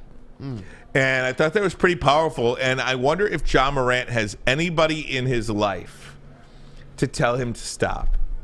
He's a 24-year-old kid. He is not a gangbanger. No. He is not a gangbanger.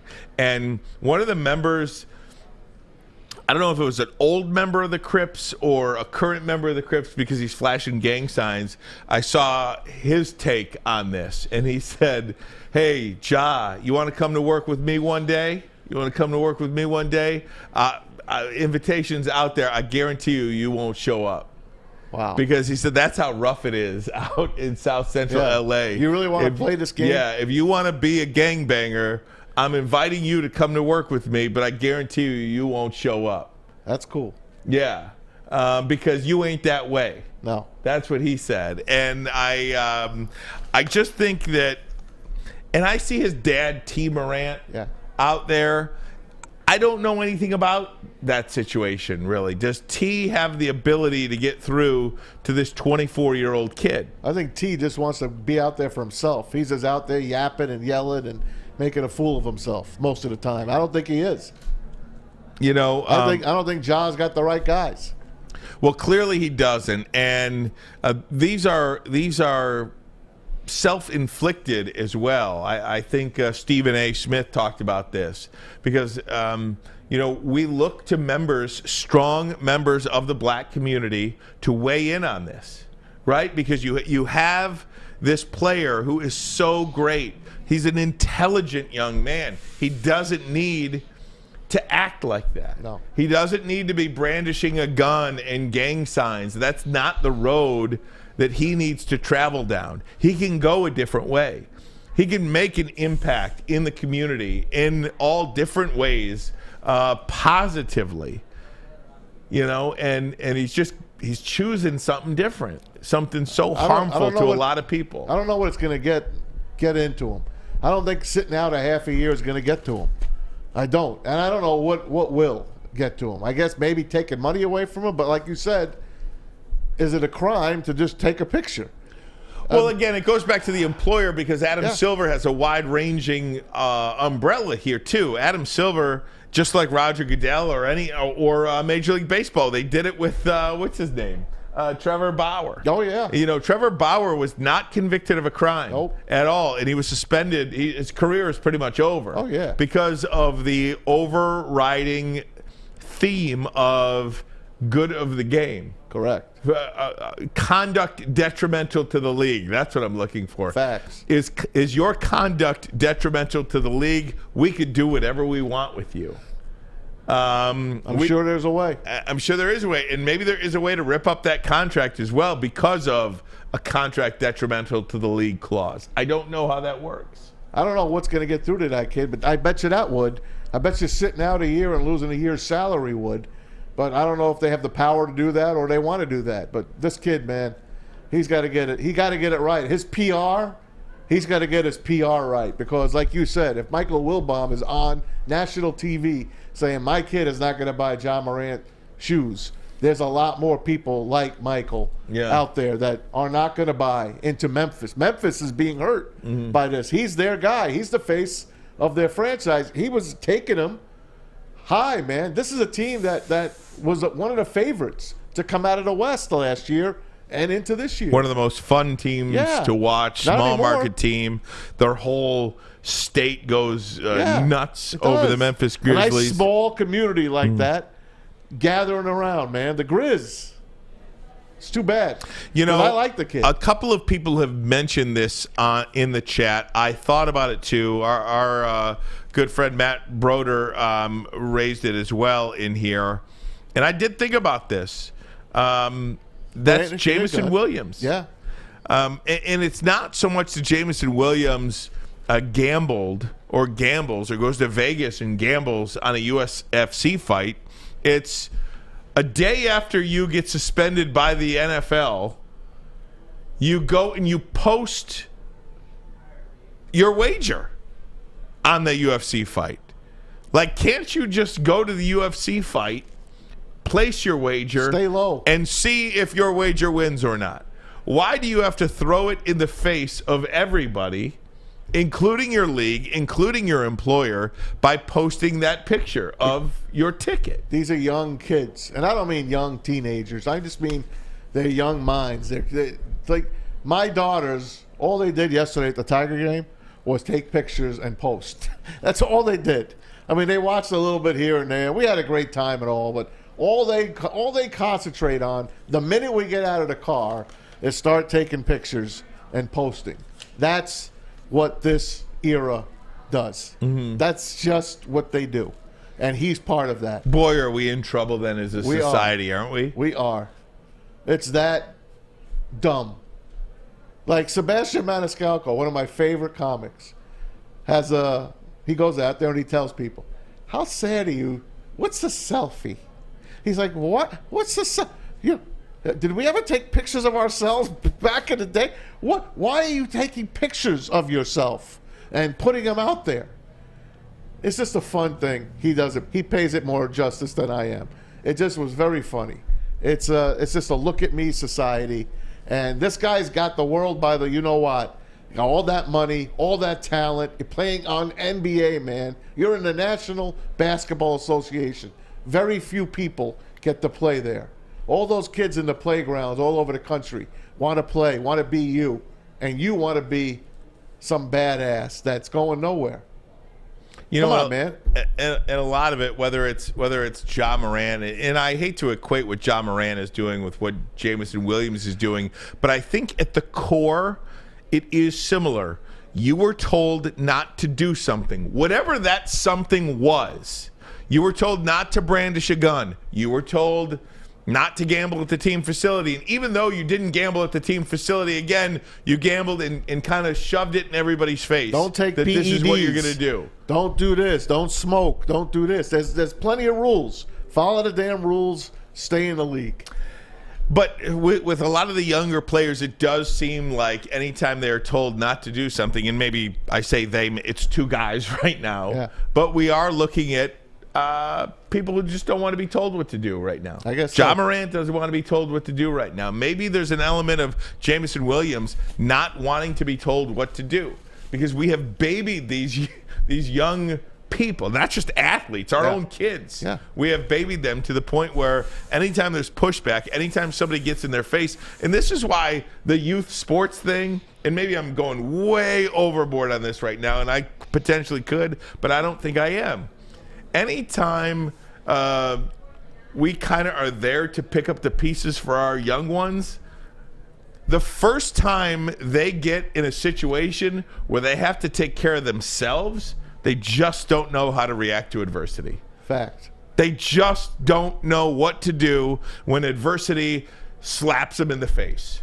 We have taken care of everything for them their entire lives, their entire youthful lives. We have called the coaches and said, why don't you play my kid? We have given them trophies. We have done everything. We have not allowed their teachers to teach, their coaches to coach, their pastors to pastor. We have not allowed anybody, we have not allowed our neighbors to yell at our kids. You're going to call the police on them probably. These kids, we are raising a very dangerous generation of kids who don't know how to deal with authority. Yeah. And Good, well said, man. I don't know. I just I'm sorry. That's how I feel about it. And anytime you see this kind of pushback, I wonder if these kids, because they are kids, whether you give them $200 million or not, they're still kids at 24. Hell, I was a kid at 34. I had a hard time dealing with my own stuff. I'm still a kid. You know, I understand that. But, you know, these kids don't know how to deal with adversity because they haven't had to deal with adversity. We've cleaned it up for them their whole lives. Nicely said. So there you go. That's my little soliloquy today. We'll talk some Tigers next. But first, a message from Lady Jane's Haircuts for Men. Walk into any Lady Jane's for an award-winning haircut experience and automatically enter for your chance to win not one but two vehicles of your choice, courtesy of Les Stanford Buick GMC of Ferndale. That's right, 2 cars. One for you, one for your wife, your girlfriend, your parents, your kids, your family members, your boss, whoever you want to give it to. Lady Jane's open 7 days a week. You can walk in anytime. It's wicked awesome. Wicked. You have an opinion? Make sure it's seen and heard. Corner, jumper, tweet us, hop on the YouTube chat, slide in the DMS at Woodward Sports on all social media. Introducing the Planet Fitness Guide to getting that post-workout glow. Step 1. What's your why? More epic energy? Better sleep? Blow off steam? Step 2. Join Planet Fitness for just $10 a month and get moving in our clean and spacious clubs. Step 3. Bask in that post-workout glow. Join Planet Fitness today for just $10 a month. Join today at any of the 50-plus Detroit area locations. A ton of fun, a ton of sports, and a ton of man-meat. Welcome to the Woodward Heavyweights, live daily 5 to 7 p.m. on Woodward Sports. WoodwardSports.com. I want to, so I'm reading in the chat here. Shad 216JF. Oh, Shad. Says, you can't deny that some of the JMO and Ja hate in the media is racially motivated.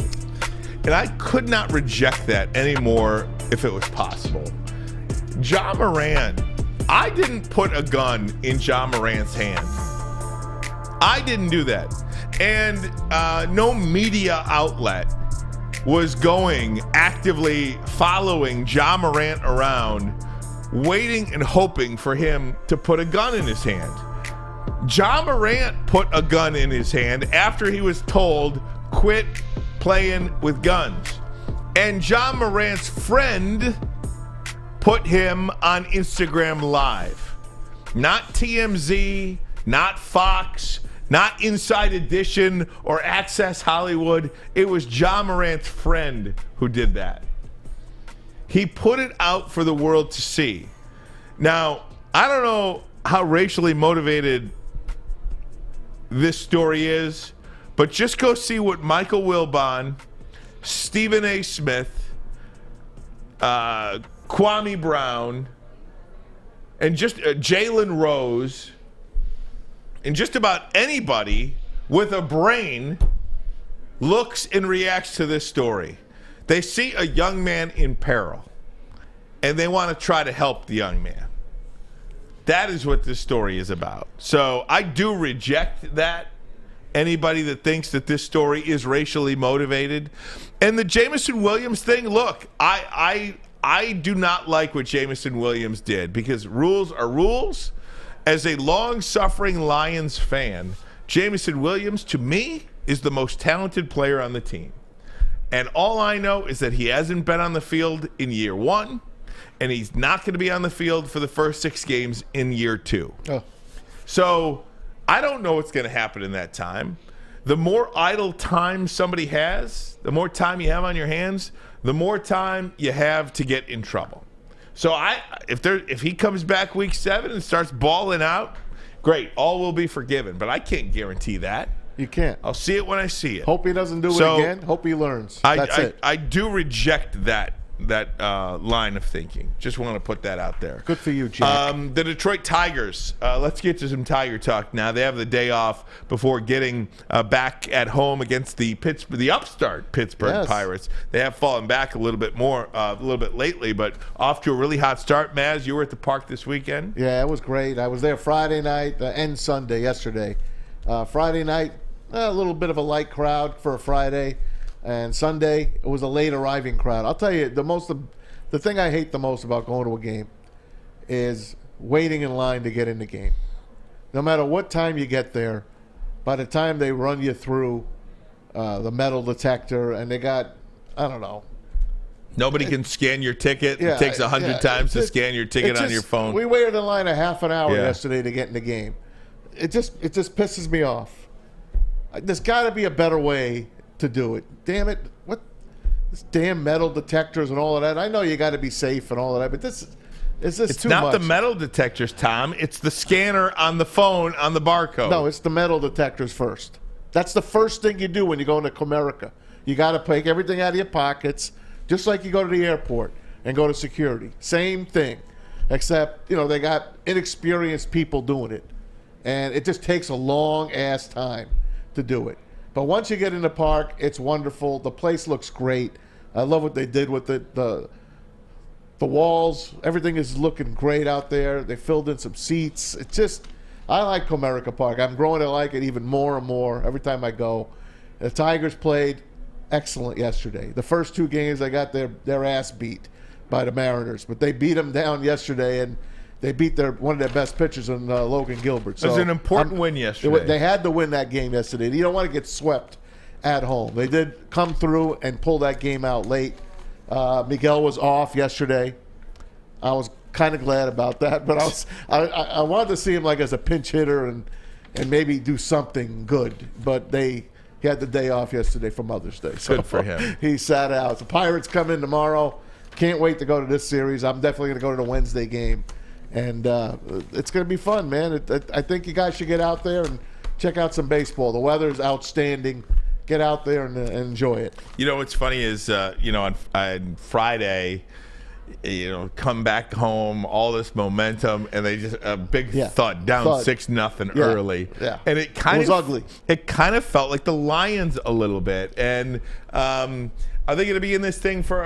Who knows how? They will be. Who knows? No, they're going to be fine. And they might in this division. They're going to be fine. They might hang around for a little while, but it felt like every time the Lions got close and gave you a little bit of hope, they lost a football game. Whether it was on Thanksgiving to Buffalo, winning, and then they lose, and then they go to Carolina, and you're like, okay, this is the week. There was no payoff ever at any point last season, even with the 8-2, because against Green Bay, you knew they weren't going to make the playoffs that night. There was no payoff. The Carolina game whatsoever. Was the game. The Buffalo game was a loss. The Carolina game was a loss, and it was those 2 weeks specifically on the schedule that I think would have given you a lot more hope with each week that went on.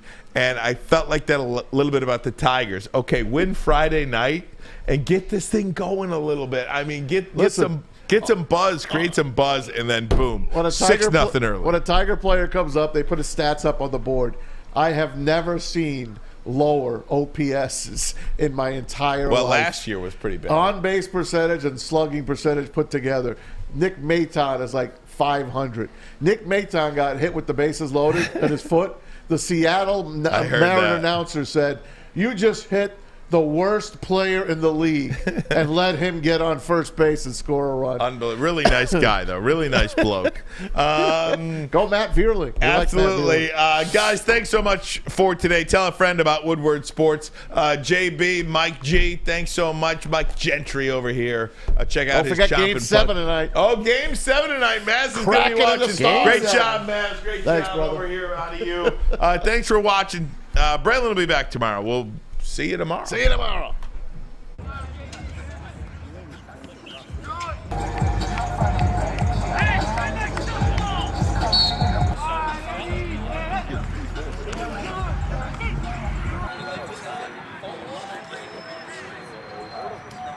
Double chest, tight.